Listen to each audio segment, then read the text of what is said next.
বিয়ের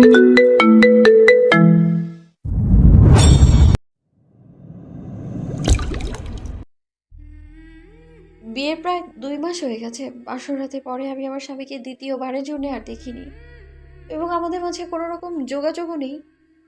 নিজের প্রিয় বান্ধবীর এমন জটিল স্বীকারোক্তি পেয়ে স্তব্ধ হয়ে গেল আশা। তোর শ্বশুর শাশুড়ি এই নিয়ে কিছু বলেনি? কি বলবে? শিমু প্রশ্নের বদলে প্রশ্ন করায় কিছুটা রুষ্ট হলো আশা। মেয়েটা চিরকালই এমন, কখনো কোনো কিছু পরিষ্কার করে বলে না। দেখ শিমু, তোদের মধ্যে কি কিছু হয়েছে? আমি এইসব কিছুই জানি না আশা। লোকটাকে আমি বিয়ের আগে একবার মাত্র দেখতে পেয়েছিলাম। তুই তো জানিস ঘরোয়াভাবে আমাদের বিয়েটা সম্পন্ন হয়। আমরা একে অপরকে ভালো করে চিনতামও না, সেখানে ঝামেলা কেমন করে হবে বলতো?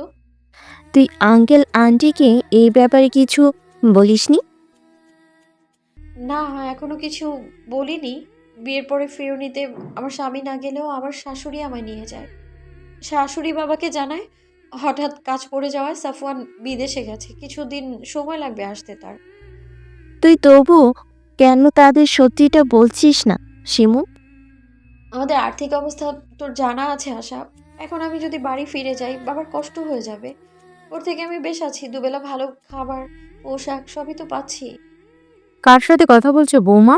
শাশুড়ির কণ্ঠ শুনে চোখের কোণ বেয়ে গড়িয়ে পড়া পানি দ্রুত মুছে নেয় শিমু। আশাকে রাখছে বলে কল কেটে দিয়ে পিছনে ঘুরে দাঁড়ায়। না মা, তেমন কারোর সাথে না। ও ভালো। তো শোনো, তোমাকে যেটা বলতে এসেছি সেটা শোনো। আয়ান আজকে দুবাই থেকে ফিরবে, তাই আমি চাচ্ছি আমি আর তুমি মিলে নিজ হাতে কিছু রান্না করব। যেহেতু ও তোমার ছোট দেবর, তুমি পারবে? জি আম্মা। লায়লা ছেলের বইয়ের কথায় প্রসন্ন হয়ে চলে গেলেন। আয়নকে শিমু কখনো বাস্তবে দেখেনি। দু একবার তার ননদ অনিকা আয়নকে দেখিয়েছে ছবিতে, আর ভিডিও কলে একবার কথা হয়েছে। শ্বশুরের ব্যবসার কাজে দুবাই থাকে আয়ান, তাই সে বিয়েটা হুট করে হয়ে যাওয়ায় সে সেখানে উপস্থিত ছিল না। ব্যাস, আয়নের ব্যাপারে সে এতটুকুই জানে। শিমু তার কোমর পর্যন্ত চুল হাত খোপা করে মাথায় ওড়না পেঁচিয়ে রান্নাঘরের দিকে ছুটল। যাওয়ার পথে তার দাদির শাশুড়ি রাজিয়া বেগমের সাথে দেখা হলো। মহিলা যদিও শিমুকে খুব একটা পছন্দ করে না, তবুও শ্রদ্ধার খাতিরে শিমু তাকে জিজ্ঞেস করল। দাদি, আপনার কি কিছু লাগবে? রাজিয়া বেগম মুখ কালো করে বললেন, আমার কিছু দরকার নেই, তবে দেখো স্বামীকে পটাইতে না পেরে দেবরকে পটিও না। মহিলার কথা শুনে এক মুহূর্তেই অন্তর বিষিয়ে উঠল শিমুর। কতটা নীচ মানসিকতা তার, সেটা শিমু বুঝতে পারল। রাজিয়া বেগম বিয়ের পরের দিন থেকে কোনো অজানা কারণে তাকে সব সময় কটু কথা শোনায়। নিজের কষ্টকে নিজের বুকেই মাটি চাপা দিয়ে রান্নাঘরের দিকে ছুটল শিমু। শাশুড়ির হাতে হাতে কাজ করতে করতে প্রায় সন্ধ্যা লেগে গেল তার। তাই কাজ শেষে ফ্রেশ হতে সে নিজের জন্য বরাদ্দকৃত কক্ষে চলে গেল। প্রায় 30 মিনিট নিয়ে গোসল সেরে মাগরিবের নামাজ পড়ে কিছু বই পড়ছিল শিমু। অনিকার কথাই দ্রুত জায়নামাজ ভাঁজ করে অনিকার সাথে নিচে এলো শিমু। যদিও সে জানতো আজকে তার দেবর আসার কথা, কিন্তু দেবরের সাথে নিজের স্বামীকে দেখে ভীষণ অবাক হলো সে। অস্পষ্ট স্বরে বলল, সাফওয়ান। পরিস্থিতি অনেকটা জটিল হয়ে উঠল। চারিদিকে কুমুট পরিস্থিতি বিদ্যমান। সকল নিস্তব্ধতাকে ভেঙে দাদি দৌড়ে চলে গেল তার 2 আদরের নাতিদের কাছে। এমনিতে এই মহিলা যদিও ভালো করে হাঁটতে পারে না, কিন্তু তার আদরের নাতিদের দেখলে তার যেন 10 বছর বয়স কমে যায়। সাফু আমার, কইছিলি পরের মায়ের জন্য তুই কেন বাড়ি ছাড়বি? আবারও রাজিয়ার কথায় শিমুর মন তিক্ত হলো। সাফওয়ানের চলে যাওয়ার পিছনে সে তো দায়ী নয়, তবে প্রতিবার তাকে কেন দায় দেয় এই মহিলা? শিমুর শ্বশুর শান্ত দৃষ্টিতে 2 ছেলের দিকে কিছুক্ষণ তাকিয়ে থেকে বললেন, তোমরা ফ্রেশ হয়ে খেয়ে নাও, আমি কাল সকাল 10টায় তোমাদের সাথে কথা বলবো। শিমুর শ্বশুর আলতাফ শান্ত মস্তিষ্কের একজন ব্যক্তি, তাই তিনি এই জটিল পরিস্থিতি সামাল দেবার জন্য কিছুটা সময় নিলেন। আলতাফ তার কথা শেষ করে নিজের কক্ষে চলে গেলেন। লায়লা বেগম বুঝতে পারলেন তার স্বামী তার ছেলের প্রতি ভীষণ রাগান্বিত, কিন্তু সাফওয়ান ক্লান্ত থাকায় কিছুই বললেন না। তার ছেলে যতই অপরাধ করুক না কেন, শিমুর নিজেকে এখানে বড্ড বেমানান লাগছে। তার তথাকথিত স্বামী তার দিকে এই পর্যন্ত একবারের জন্য তাকায়নি। আয়ান শিমুর অস্বস্তি কিছুটা আন্দাজ করে। ভাবি, আপনি দূরে কেন দাঁড়িয়ে আছেন? ভাইয়ের পাশে এসে দাঁড়ান। যদিও আয়ান শিমুর অস্বস্তি কমানোর জন্য বলেছিল, কিন্তু শিমুর মাঝে অস্বস্তি কমার বদলে কয়েক গুণ বেড়ে গেল। রাজিয়া বেগম শিমুর দিকে মুখ বাঁকিয়ে বলল, ওই যে মেয়ে স্বামীর কদরই তো বোঝে না, ওই কি কইরা স্বামীরে দরদ করব। লাইলা শাশুড়ির প্রতি ক্ষিপ্ত কণ্ঠে বললেন, আপনার নাতি সেই রকম কদর দেবার স্বামী না। অন্যের মেয়ের জন্য নিজের ছেলের কথা শোনানো না লাইলা। আপনিও নিজের নাতির দোষ ঢাকতে আসবেন না। আয়ান, তোর ভাইকে নিয়ে ঘরে যা। আয়ান সাফওয়ানকে নিয়ে ঘরে চলে গেল। শিমু দেখল তার পাথরের মতো স্বামীর তার পাশ কাটিয়ে চলে যাওয়া। কথা বলা তো দূর, একবার নিজের বিবাহিতা স্ত্রীর দিকে তাকালো না পর্যন্ত। শিমুর চোখের কোণ দিয়ে কয়েক ফোঁটা জল গড়িয়ে পড়ল। নিজের জন্য বরাদ্দকৃত কক্ষে চলে গেল। সে তার স্বামীর কক্ষে থাকে না, ইচ্ছে করেই থাকে না। যে মানুষটার প্রতি তার কোনো অধিকার নেই, তার ঘরের প্রতি অধিকার দেখে কি লাভ? শিমু খাবারগুলো টেবিলে গুছিয়ে রেখে নিজের রুমের দিকে চলে গেল। নিজের ঘরে এসে দরজাটা বন্ধ করে আয়নার সামনে দাঁড়ালো, নিজের কমতি খুঁজতে। মাথার খোপা খুলে দিতেই কালো কেশগুলো পুরো পিঠ জুড়ে ছড়িয়ে পড়ল। আয়নার সামনে দাঁড়িয়ে থেকে শিমু নিজেকে প্রশ্ন করল, কি লাভ এই রূপগুণ দিয়ে? যেই রূপে যেই গুণে স্বামীকে মুগ্ধ করতে পারলাম না। নিজের সাথে কথা বলতে বলতেই শিমু হাঁটু মুড়ে বসে পড়ল মেঝেতে। চোখ দুটোতে অশ্রুকণার ঝর্ণা শুরু হলো। বরফ যেমন পানির ফোঁটা আকারে ভূপৃষ্ঠে পানির ফোঁটা আকারে পতিত হয়ে বৃষ্টিপাতের সৃষ্টি করে, তেমনি শিমুর বুকে যত অভিমান ছিল সব পানির ফোঁটা আকারে চোখ দিয়ে গড়িয়ে পড়ছে। সাফওয়ান দীর্ঘ সময় শেষে শাওয়ার নিয়ে ফ্রেশ হয়ে বের হলো। বের হতেই বিছানায় বসে থাকা বোনের দিকে নজর পড়ল। অনিকা ভাইয়ের উদ্দেশ্যে চেঁচিয়ে বলল, ভাইয়া তুমি আসবে বললে না যে? সারপ্রাইজ দিলাম। নিজের কথা শেষ করে টাওয়াল দিয়ে চুল মুছতে শুরু করলো। অনিকা কিছুক্ষণ গালে হাত দিয়ে আবার ভাইকে উদ্দেশ্য করে বলল, কাকে ভাইয়া? সাফওয়ান এবার বোনের মাথায় জোরে গাঁটটা মারল আর বলল, অনার্স পড়ুয়া ছাত্র যে এত গাধি হয় সেটা তোকে না দেখলে বুঝতেই পারতাম না আমি। ভাবিও তো অনার্সেই পড়ে। সাফওয়ান ভুরুকুচকে জিজ্ঞেস করল। কোন ভাবি? অনিকা ভীষণ মজা পেল। সেও অনুরূপভাবে ভাইয়ের মাথায় গাঁটটা মেরে বলল, অফিসের বস যে এত বোকা হয় সেটা তো তোমাকে না দেখলে জানতেই পারতাম না। তুমি এত বড় গাধা যে নিজের বউ কোন ইয়ারে পড়ে সেটাই জানো না। এর বাক্য সমাপ্ত করে অনিকা দ্রুত ভাইয়ের কক্ষ ত্যাগ করল। সাফওয়ান এবার হাতের টাওয়াল নামিয়ে টি টেবিলের উপর রাখল। মনে মনে কিছু একটা ভেবে মুচকি হাসি দিল একবার। একটা দীর্ঘ রাত কেটে গিয়ে নতুন একটি সকাল হয়। সেই সকাল কারোর জন্য শোক আনন্দ বয়ে আনে, আবার কারোর জন্য আনে বিষাদার মর্মপীড়া। সকালে উঠে নির্দিষ্ট সময় সালাত আদায় করে নিজের কাজে লেগে পড়েছে শিমু। সঙ্গে বাড়ির কাজের বুয়া রহিমা খালা আর শাশুড়ি লায়লা বেগমও আছেন। লায়লা আর রহিমা গল্পে মশগুল হয়ে আছে। শিমু টুকটাক তাদের কথা শুনছে আর কাজ করছে।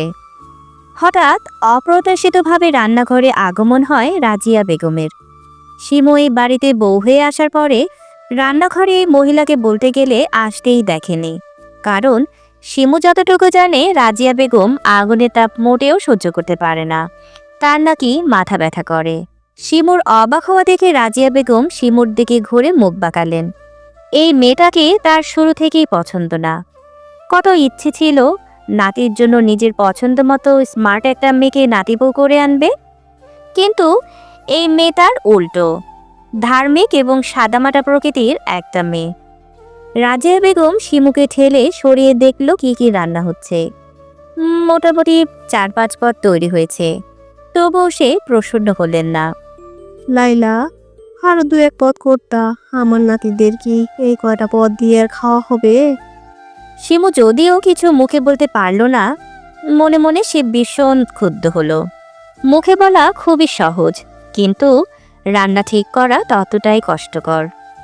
মনে হয় না মা, আমার ছেলেরা সকালে এত খাবার খাবে। ছেলের বউয়ের কথায় রাজিয়া বেগম মুখ কালো করে রান্নাঘর থেকে বের হয়ে গেলেন। মনে মনে ভাবলেন, নিজের ছেলেকে তো হাত করতে পারলেন না, কিন্তু নিজের নাতিকে হাত করে ঠিকই এদের শায়েস্তা করবেন। খাবার টেবিলে সব খাবার গুছিয়ে রাখছিল শিমু আর রহিমা। লাইলা বেগম রুমে গেছেন ফ্রেশ হতে। এর মাঝেই বাড়ির সবাই একে একে খাবার টেবিলে এসে বসতে শুরু করলো। অনিকা চোখ ডলতে ডলতে খাবার টেবিলে এসে বসলো, কিন্তু খাবারের দিকে তাকাতেই তার চোখের থেকে সমস্ত ঘুম উড়ে গেল। ভীষণ খুশি হয়ে খাবারে হাত দিতে যাবে অমনি আয়ান এসে বোনের হাত চাটি মারল। আয়ানের এমন কাজে প্রচণ্ড বিরক্ত হলো অনিকা। বিরক্তি নিয়ে বলল, তুই দেখিস তোর বউকে আমি কোনো বেলায় শান্তিতে খেতে দিব না। আমার বউ কি তোরটা খাবে নাকি আমারটা? আমি কি তোরটা খাই না বাবারটা? যারটাই খাস, মুটিয়ে যাচ্ছিস, দেখছিস না?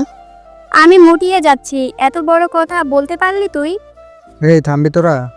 বাবার কণ্ঠ পেয়ে দুই ভাই বোন একেবারে চুপ হয়ে গেল, কিন্তু একে অপরের চোখে চোখে শাসাতে মোটেও ভুলল না। শিমু এদের দুই ভাই বোনদের দুষ্টুমিষ্টি ঝগড়া দেখে নিজের বোনেদের কথা চিন্তা করল। শিমুরা 4 বোন। শিমু বড় বোনের বিয়ে হয়েছে 5 বছর আগে। অভাবের সংসার হওয়ায় তার বাবা খুব দ্রুত তার বড় বোনকে বিয়ে দিয়ে দেয়। আর তার ছোট দুজন যমজ বোন আছে, যাদেরকে জন্ম দিতে গিয়ে তার মা পৃথিবীর মায়া ত্যাগ করে চলে যান। শিমু অনুভব করলো ওর নিজের বোনদের কথা মনে পড়ছে। এই মেয়ে, দাঁড়িয়ে না থেকে আমাদের খেতে দিবি তো, নাকি না খেয়ে বসে থাকতে হবে? রাজিয়া বেগমের কথায় হুঁশে ফেলল শিমু। ইতিমধ্যে শাশুড়ি বাদে টেবিলের সবাই উপস্থিত। শিমু একে একে সবার প্লেটে খাবার বাড়ছিল। নিজের স্বামীর প্লেটে বাড়তে গিয়ে হাত থেমে গেল। অদৃশ্য জড়তা তাকে আঁকড়ে ধরল। সাফওয়ান শিমুর হাতের দিকে তাকিয়ে রইল কিছুক্ষণ, কিন্তু মুখে টু শব্দটিও করল না। রাজিয়া বেগম বিরক্ত হলেন ভীষণ। শিমু হাত থেকে খাবারের চামচ কেড়ে নিয়ে নিজেই বেড়ে দিলেন প্রাণপ্রিয় নাতিকে। প্রথমবার রাজিয়ার কাজটা মনে মনে ভালো লাগলো শিমুর। শিমু, তোমার খাবার সার্ভ করতে হবে না, তুমিও আমাদের সঙ্গে বসো। আব্বু আম্মা আসুক, আমরা একসাথেই খেতে বসবো। আলতাফ আর কিছু বললেন না। নিজের খাওয়া শেষ করে দুই ছেলেকে তার কক্ষে যেতে বলে নিজের কক্ষে প্রস্থান করলেন। শিমু নিজের কক্ষে বসেছিল। প্রয়োজন ছাড়া সে খুব একটা নিজের কক্ষের বাইরে যায় না। আসবো ভাবি। শিমু দরজার দিকে তাকিয়ে দেখল অনিকা এসেছে। মেয়েটা খুবই মিষ্টি স্বভাবের, ব্যবহারও খুব সুন্দর। এই যে এই বাড়িতে আসার পর মেয়েটা তাকে যতবার ডাক দেয় ততবার তার মধ্যে ভালো লাগা কাজ করে। মেয়েটা তার 1 বছরের জুনিয়র, কিন্তু ভালোবাসা আর সম্মান এই মেয়েটার থেকেই সবচেয়ে বেশি পেয়েছে সে। আসো না, আমার ঘরে আসতে তোমার কোনো অনুমতি নিতে হবে না। তবুও ভাবি, অনুমতি ব্যতীত কারো রুমে আসা ঠিক না। ওকে ওকে, তোমার যেটা ভালো লাগে তুমি সেটাই করবে। অনিকা শিমুর পাশে গিয়ে বসলো। জানো ভাবি, এই বাড়িতে তুমি আসার আগে আমার কোনো গল্প করার মানুষ ছিল না, কিন্তু তুমি আসার পরে আমি আমার মনের কথাগুলো কোনো সংকোচ ছাড়াই বলতে পারি। তো গল্প বুড়ি, আজকে কি নিয়ে গল্প করবেন আপনি? সাফওয়ান ভাইকে নিয়ে শুনবে তুমি? শিমুর হাসি মাখা মুখটা এক মুহূর্তেই মলিন হয়ে গেল। এই লোকটা তার মনের কোণে শুধু ঘৃণাই সৃষ্টি করেছে। তার জানা মতে কোনো আদর্শবান পুরুষই বিয়ে করে বউকে একা ফেলে চলে যাবে না।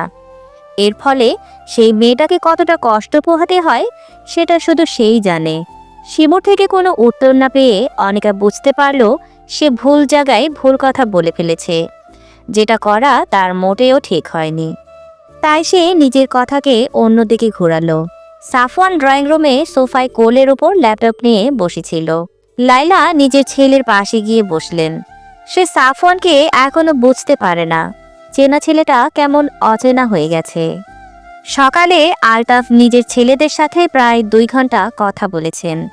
কি বলেছেন তার কিছুই লাইলা জানে না, তবে এটুকু জানেন তার ছেলেটা একটা মেয়ের প্রতি অন্যায় করছে। মেয়েটাকে নিজে পছন্দ করে নিজের ছেলের বউ করেছিল সে। কত আশা নিয়ে মেয়েটা এসেছিল এই বাড়িতে, কিন্তু কি পাচ্ছে মেয়েটা? মাকে লক্ষ্য করে নিজের কোলে থাকা ল্যাপটপটা বন্ধ করলো সাফওয়ান। মা কি নিয়ে কথা বলবে সাফওয়ান তার কিছুটা আন্দাজ করতে পারল। কোনো কিছু না বলেই মায়ের কোলে টান টান হয়ে শুয়ে পড়ল। ছেলে আচমকা কোলে শুয়ে পড়ায় কিছুটা বিস্মিত হলো লায়লা। কিছু বলতে যাবেন তার মাঝেই সাফওয়ান মায়ের কাছে একটা আবদার করলো। মা, একটু আমার মাথায় হাত বুলিয়ে দাও না। ছেলের আবদার লায়লা বেগম ফেলতে পারলেন না। কিছুক্ষণ পিনপতন নীরবতা চলল মা ছেলের মাঝে। নীরবতা ভেঙে সাফওয়ান বলতে শুরু করলো। মা, আমি দুঃখিত। নিজের ভালো মন্দ এখন আমি বুঝতে পারিনি। নিজের তাড়াহুড়া নিয়ে ভুল সিদ্ধান্তকে সবসময় সঠিক মনে করেছে। নিজের মায়ের কথা অপক্ষ স্ত্রীকে অবহেলা করেছে। মা, আমি বুঝতে পেরেছি আমার করা চরম অন্যায়। নিজের কথা শেষ করে সাফওয়ান একটা দীর্ঘশ্বাস নিল। মা, তুমি বলতে না আয়নের বিবেক বুদ্ধি কম, কিন্তু জানো মা, আয়ান খুবই বুদ্ধিমান একটা ছেলে। ও না বোঝালে আমি আমার চরম বোকামিটা করিয়ে যেতাম। মা, আমি তোমাকে কথা দিচ্ছি, এর পরের থেকে আমি আর কোনো বোকামি করব না, প্রমিস। দেরি করে হলেও যে ছেলে সঠিকটা বুঝতে পেরেছে তার জন্য লায়লা বেগম প্রচণ্ড খুশি হলেন। আমারও কিছুটা ভুল আছে। আমারও উচিত হয়নি তোমাকে বিয়ের জন্য ফোর্স করা, কিন্তু আমিও নিরুপায়। নিজের ছেলের ভালোর জন্য আমি স্বার্থপর হয়েছিলাম। বাবা, অতীত সবারই থাকে, কারো ভালো কারো আবার খারাপ। আমি চাই তোমার ওই পুরনো জরাজীর্ণ জীবনকে পিছনে ফেলে বর্তমান জীবনকে সুন্দর করে তোলো। ভাইয়া, এটা কিন্তু ঠিক না। তুমি বউয়ের কোলও দখল করবে, আবার মায়ের কোলও দখল করবে, আর আমি এগুলো তাকিয়ে তাকিয়ে দেখব? আমার নয় বউয়ের আদরের বয়স হয়নি, কিন্তু মায়ের আদরের তো বয়স আছে, তাই নয় কি? আয়ানের কথা শুনে সাফওয়ান মায়ের কোল থেকে উঠে আয়ানের কান ধরল। তোর এই ঠোঁটখারের স্বভাব যে কবে যাবে বলতো? বউ এনে দিলেই চলে যাব। কি বললি?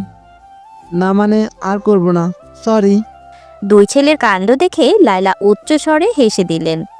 কে বলবে এরা বড় হয়ে গেছে? জীবন বড় ভয়ঙ্কর, নাটকের চেয়েও নাটকীয়, ভাবনার চেয়ে অভাবনীয়। সময়ের পরিক্রমায় কালো ছায়ায় মোড়া, কিছুটা আশা আর কিছুটা ভ্রম। জীবনের সঙ্গ কোনো ব্যক্তি নির্দিষ্টভাবে দিতে পারবে না, কারণ এটি অসমান্তরাল পথের বাঁকের মতো। তাই জীবনের সমীকরণকে সহজ ভাবা অন্যায়। রাতের আকাশ জুড়ে তারারা মিটিমিটি করে জ্বলছে, অপরূপ সৌন্দর্য ছড়াচ্ছে পুরো পৃথিবী জুড়ে।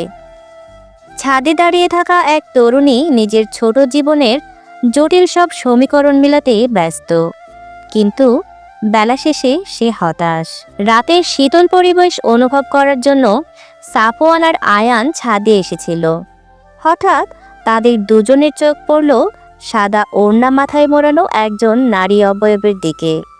আয়ান কে হতে পারে বুঝতে পেরে নিঃশব্দে ছাদ থেকে প্রস্থান করে। ভাইয়ের উপস্থিত বুদ্ধি দেখে সাফওয়ান মনে মনে খুশি হয়। এবার পূর্ণ দৃষ্টি দেয় সামনে থাকা নারী অবয়বের দিকে। সে নারী নিজের ভাবনা নিয়ে এতই বেশি বিভোর যে ছাদে সে ব্যতীত যে অন্য কেউ উপস্থিত আছে সে সম্পর্কে তার কোনো ধারণাই নেই।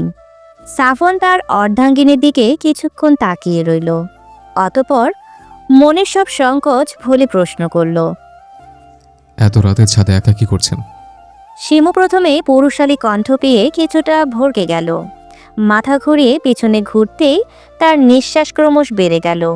হাত পা জড়বস্তুর ন্যায় স্থির হয়ে গেল। নিজেকে স্বাভাবিক করতে শিমু কয়েকবার চোখের পলক ফেলল।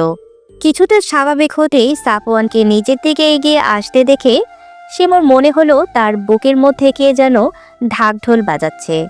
সাফওয়ান শিমুর অস্বস্তি কিছুটা বুঝতে পারল, তবুও সে নির্বিকার হয়ে নিজের অর্ধাঙ্গিনীর সামনে এসে দাঁড়ালো। শিমুর নিজেকে কেমন শূন্য শূন্য মনে হচ্ছে। মনে হচ্ছে সে এখনই ঢলে পড়বে। সে তো এতটা দুর্বল নয়, আর তার অস্বাভাবিক হওয়ার কারণই বা কি? কিন্তু নিজেকে প্রশ্ন করে শিমু কোনো উত্তর পেল না। তবুও প্রাণপণ দিয়ে চেষ্টা করলো নিজেকে স্বাভাবিক রাখার। সাফওয়ান মুখ আরও কিছুটা সামনে নিয়ে আসলো। শিমুর ছোট ছোট চুলগুলো বারবার মুখে এসে পড়ছে। সাফওয়ান সন্তর্পণে শিমুর চুলগুলো কানে পিঠে গুছে দিল। সাফওয়ানের মুখ জুড়ে একরাশ মুগ্ধতা ছড়িয়ে পড়েছে। এই মেইয়া, তুই এত রাতে ছাদে কেন এসোস? দাদির কর্কশ কণ্ঠ পেয়ে সাফওয়ান শিমুর থেকে দূরে সরে দাঁড়ালো। তার চোখে মুখে কিছুটা বিরক্ত ফুটে উঠেছে দাদিকে দেখে, কিন্তু শিমু ছাড়া পেয়ে এক দৌড়ে নিচে চলে গেল। রাজিয়া বেগম বিরক্ত হলেন, ভাগ্যের সে সময় মতো এসেছে, না হলে কি হতো কে জানে। সাফু দেখলা কেমন মাইয়া? সাফওয়ান কিছু না বলে দাদিকে পাশ কাটিয়ে চলে গেল। তার দাদির প্রতি রাগ রাগ লাগছে। শিমু নিজের কক্ষে এসে সঙ্গে সঙ্গে দরজা আটকে দিল। তার কেমন সব অজানা অনুভূতি হচ্ছে, কিন্তু তার তো রেগে যাওয়া উচিত ছিল। নিজের করা কাজেই হতভম্ব হয়ে গেছে সে।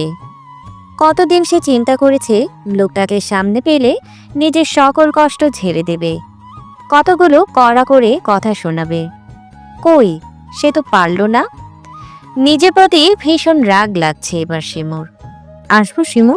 শিমু বিছানা গোছাচ্ছিল, হঠাৎ শাশুড়ির শব্দ পেয়ে সে শাশুড়ির দিকে ঘুরল। এত সকালবেলা শাশুড়িকে নিজের কামরায় দেখে কিছুটা অবাক হলো। জি আম্মা, আসুন। লায়লা বেগম এসে খাটের পাশে রাখা আরাম কেদারায় বসলেন। শিমু, তুমি তো অনেক দিন হলো বাড়ি থেকে এসেছো, প্রায় 1.5 মাস হলো। আমি চাচ্ছিলাম তুমি কিছুদিনের জন্য তোমার বাবার বাড়ি থেকে ঘুরে এসো। শিমু কখনো এমন কথা যদিও শাশুড়ির থেকে আশা করেনি, কিন্তু তার চিত্ত আনন্দিত হলো। কতদিন পর নিজ বাড়িতে যেতে পারবে ভেবে ভিতরে ভিতরে খুশির ঢেউ শুরু হলো, কিন্তু শিমু সেটা প্রকাশ করল না। আচ্ছা, তুমি বিকেলে তৈরি থেকো, সাফওয়ান তোমাকে নিয়ে যাবে।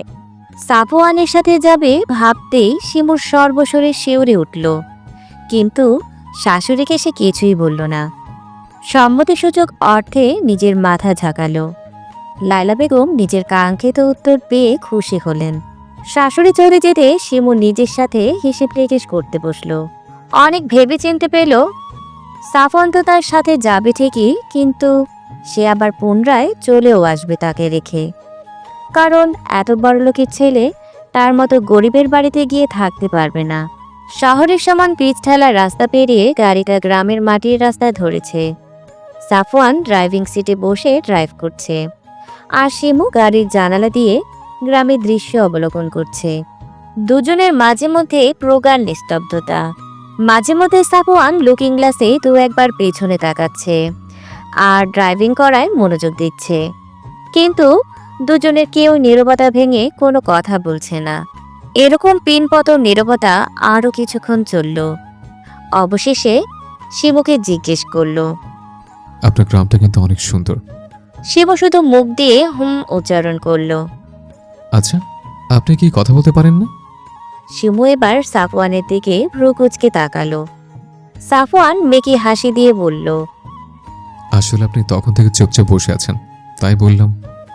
শিমু এখনো কোনো উত্তর দিল না, একরাশ বিরক্ত নিয়ে অন্যদিকে মুখ ফিরিয়ে রইল। সাফওয়ান একটু হতাশ হলো, বুঝতে পারল এই মেয়ে এত সহজে গলবে না। দুজনের মধ্যে আবারও নিস্তব্ধতা নেমে এলো। গাড়ি ছুটল আবার নিজ গন্তব্যে। গাড়ি এসে থামলো একেবারে শিমুদের বাড়ির ওপর।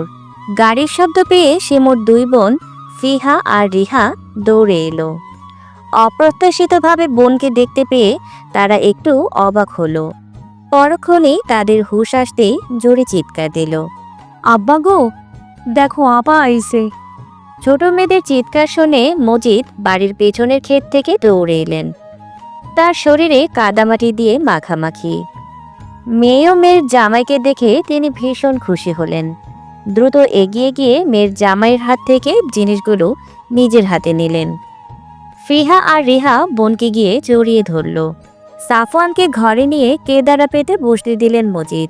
মুহূর্তেই তিনি অস্থির হয়ে গেলেন কি করবেন না করবেন এই ভেবে। সাফওয়ান শ্বশুরকে এত অস্থির হতে নিষেধ করল। আপু, আপনি অস্থির হবেন না, আমি তো এই বারোটা ছেলে, তাই নয় কি? মেজামাইয়ের কথা শুনে মজিদ কিছুটা শান্ত হলেন। ফিহা রিহা দুই বোনই শিমুর পাশে দাঁড়িয়ে আছে। সাফওয়ান তাদের কাছে ডাকলে তারা নিজের কাপড়ের দিকে তাকিয়ে সাফওয়ানের দিকে এগোয় না। এই ভয়ে তাদের দু বোনের জামা কাপড়ে থাকা ময়লা যদি ওর শরীরে লেগে যায়। সাফওয়ান তাদের জড়তা দেখে মুচকি হাসে, মনে মনে ভাবল একদম বোনের মতো স্বভাব এদের।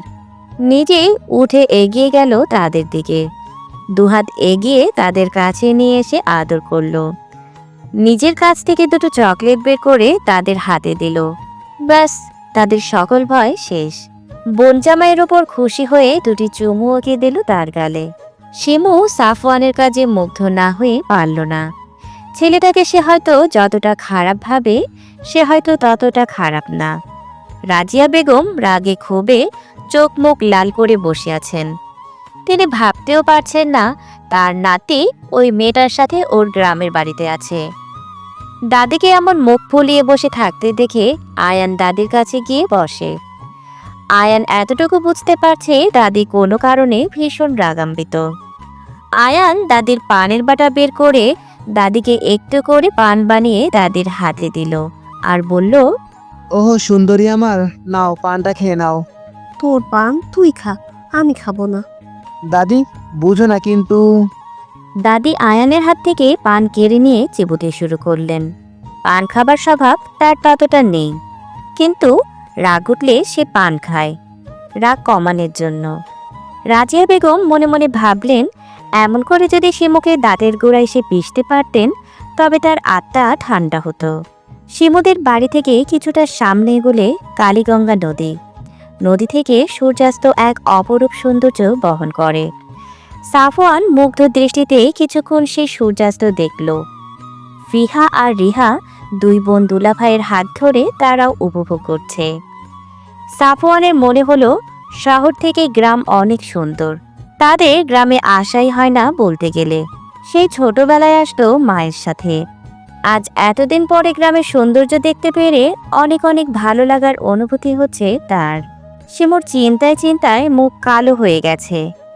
সাফওয়ানের তো চলে যাওয়ার কথা ছিল, কিন্তু সে তো গেল না। এখন তাদের এক ঘরেই থাকতে হবে। লোকটা তো তেমন একটা ভালো নয়। যদি তার কাছে আসতে চায় তবে সে কি করবে? সে কি চেঁচাবে?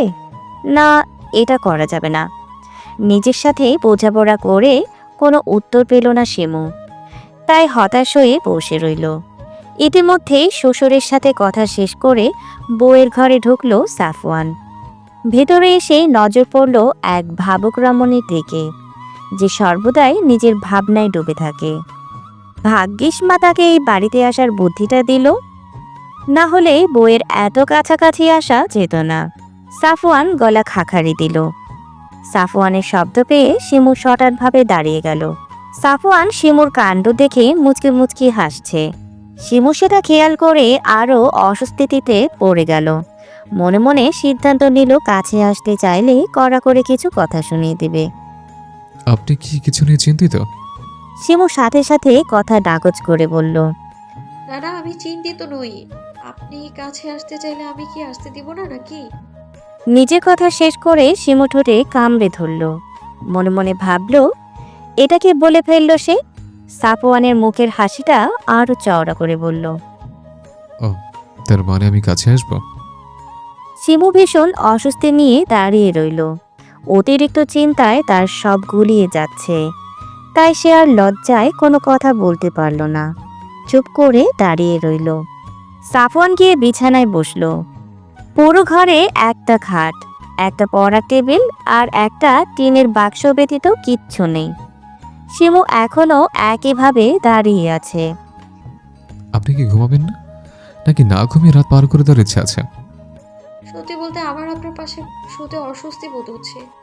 শিমুর অকপটে উত্তরে বলল, আপনি নিশ্চিন্ত থাকতে পারেন, আপনার অনুমতি ব্যতীত আমি আপনাকে কখনো স্পর্শ করব না। শিমু তবুও পুরোপুরি শান্ত হলো না। সাফওয়ান শিমুর অস্বস্তি বুঝতে পেরে বিছানার দিকে একবার তাকালো। বিছানায় একটা কাঁথা আর দুইটা বালিশ। সাফওয়ান বিছানার মাঝ বরাবর কাঁথা ভাঁজ করে লম্বা করে বিছিয়ে বিছানা দুভাগ করলো। আপনি এক পাশে থাকবেন, আমি এক পাশে থাকবো। আশা করছি আপনার কোনো অস্বস্তি হবে না। অতঃপর সাফওয়ান নিজের পাশে গিয়ে শুয়ে পড়ল। শিমু কিছুক্ষণ তাকিয়ে থেকে সেও নিজের পাশে এক কোণে গিয়ে শুয়ে পড়ল। সাফওয়ান হঠাৎ চোখ খুলে বলে উঠল, আমি অতিক্রম করব না, কিন্তু আপনি চাইলে আসতে পারেন আমার পাশে, আমি কিছু মনে করব না। শিমু মনে মনে সাফওয়ানকে বেয়াদব বলে গালি দিল। তারপর ক্লান্ত থাকায় চোখ বন্ধ করতেই গভীর ঘুমে তলিয়ে গেল। সাফওয়ান কিছুক্ষণ ঘুমের অভিনয় করে শুয়েছিল। শিমু ঘুমিয়েছে বুঝতে পেরে সাফওয়ান চোখ মেলল।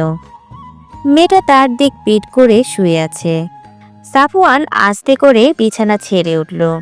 শিমু যে পাশ করে শুয়েছিল উঠে সে পাশে গিয়ে দাঁড়ালো। শিমু গভীর ঘুমে তলিয়ে থাকায় সে বুঝতেও পারল না তার দিকে কেউ গভীরভাবে তাকিয়ে আছে। সাফওয়ান শিমুর ঘুমের সুযোগ নিয়ে মুগ্ধ চোখে তাকিয়ে রইল। নিজের করা ভুলগুলো চরমভাবে অনুভব করল। আজকে তাদের সম্পর্ক সাধারণ স্বামী স্ত্রীর মতো হতে পারত, কিন্তু সে তো নিজের রাগ ক্ষোভকে প্রাধান্য দিয়ে চলে গেছিল। কোনো মেয়ে চাইবে না তার স্বামী তাকে বিয়ের পরে একা ফেলে চলে যাক। মেয়েটার সাথে এটুকু সময় থেকে সে যতটুকু বুঝতে পেরেছে, মেয়েটা ভীষণ চাপা স্বভাবের। বুক ফাটবে কিন্তু মুখে ফুটবে না। সাফওয়ানের খুব ইচ্ছে করলো নিজের হাত বাড়িয়ে শিমুর গাল স্পর্শ করার, কিন্তু পরক্ষণেই নিজের করা ওয়াদার কথা মনে করে হাত সরিয়ে নিল।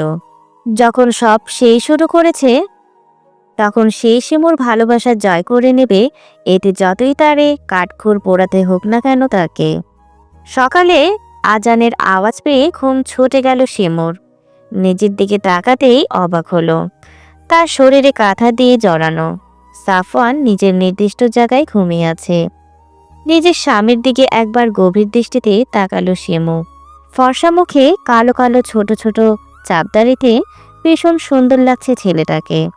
সাফওয়ানের মুখের দিকে তাকিয়ে থেকে কি করছিল বুঝতে পেরে নিজেকে গালি দিতে দিতে অজু করতে ঘর থেকে বেরিয়ে গেল। টিনের ফাঁক ফোকর দিয়ে রোদের আলো এসে পড়ছিল সাফওয়ানের ওপর। সেই আলোতেই সাফওয়ানের ঘুম ভেঙে গেল। সাফওয়ান আশেপাশে তাকালো একবার। শিমু ঘরে নেই।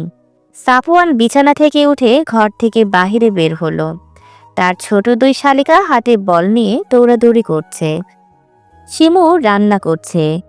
রান্নাঘরে তার শ্বশুর এটা ওটা এগিয়ে দিচ্ছে। সাফওয়ান অনুভব করলো তার শাশুড়ি থাকলে হয়তো তার আদরটা আরো কয়েক গুণ বেড়ে যেত। সাফওয়ান শালিকাদের কাছে গেল। ফিহা আর রিহা সাফওয়ানকে কাছে পেয়ে বায়না করলো তাদের সাথে বল খেলতে। সাফওয়ান তাদের অনুরোধ ফেলতে পারল না, আড়ালে চলে গেল। ফিহা রিহা আনতে যেতে চাইলে সাফওয়ান তাদের রেখে নিজেই বল আনতে গেল।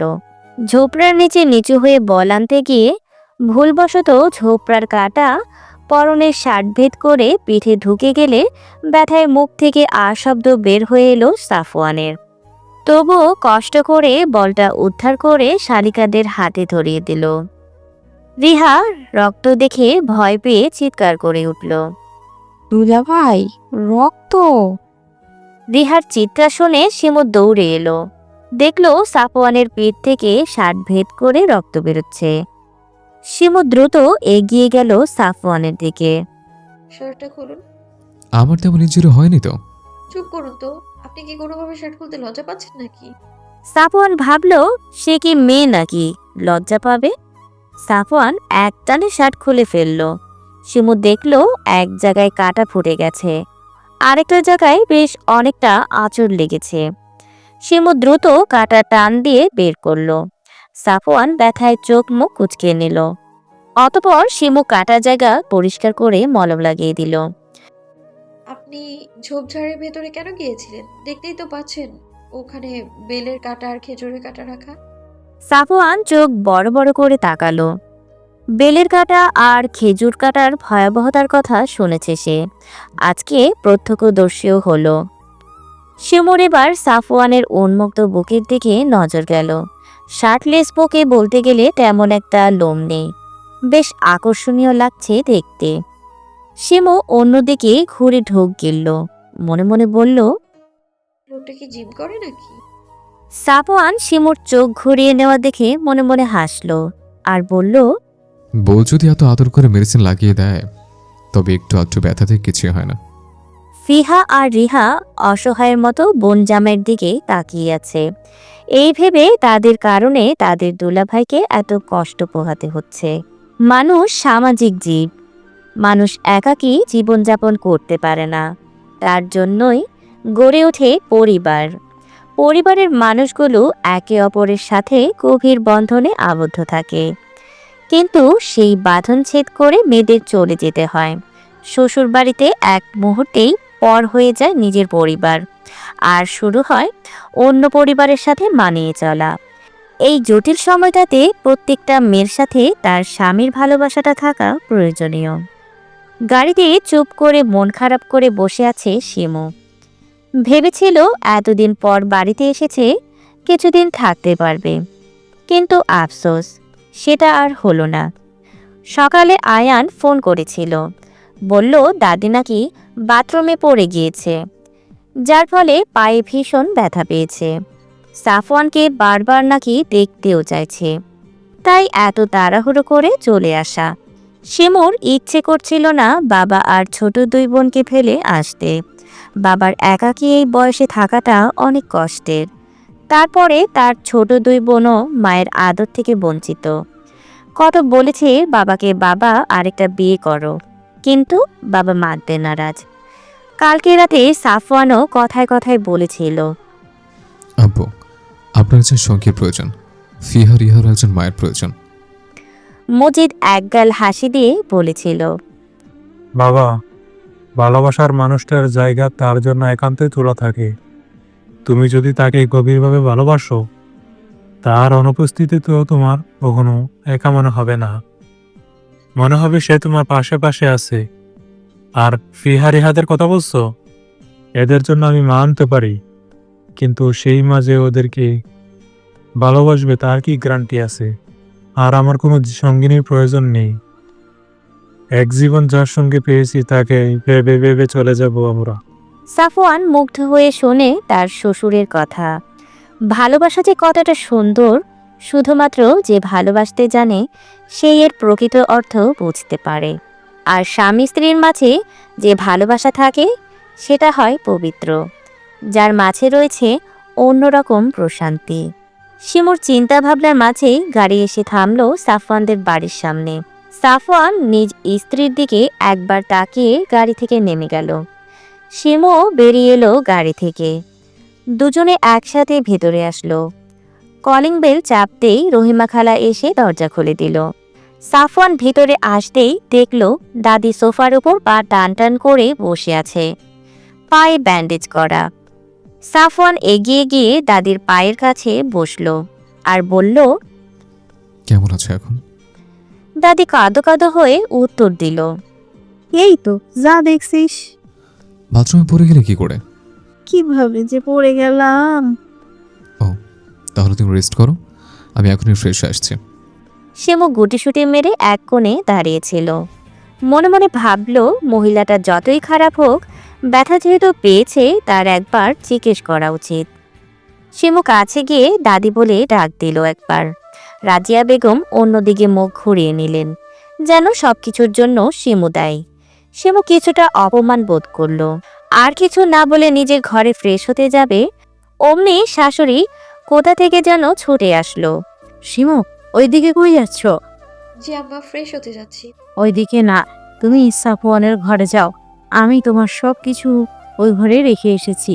কিন্তু আম্মা, আমি আশা রাখছি তুমি আমার উপরে কোনো কথা বলবে না। দাদি মুখ বাঁকিয়ে ব্যঙ্গ করে বলল। কাঁদি খেতা। লালা বেগম তার কথায় কোনো পাত্তা দিলেন না।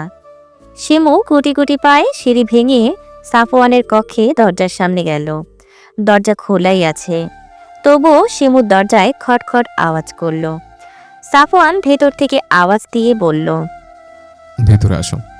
শিমু জানে এটা তাকে উদ্দেশ্য করে বলা হয়নি, তবুও সে ভিতরে গেল। সাফওয়ান বাথরুমে আছে, সেখান থেকেই পানির শব্দ আসছে। শিমু পুরো ঘরে চোখ বুলালো।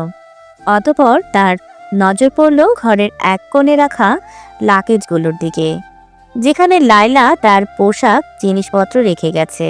গুটি গুটি পায়ে সেদিকে এগুলো। লাকেজ খুলে একটা হালকা গোলাপি রঙের 3 পিস বের করলো।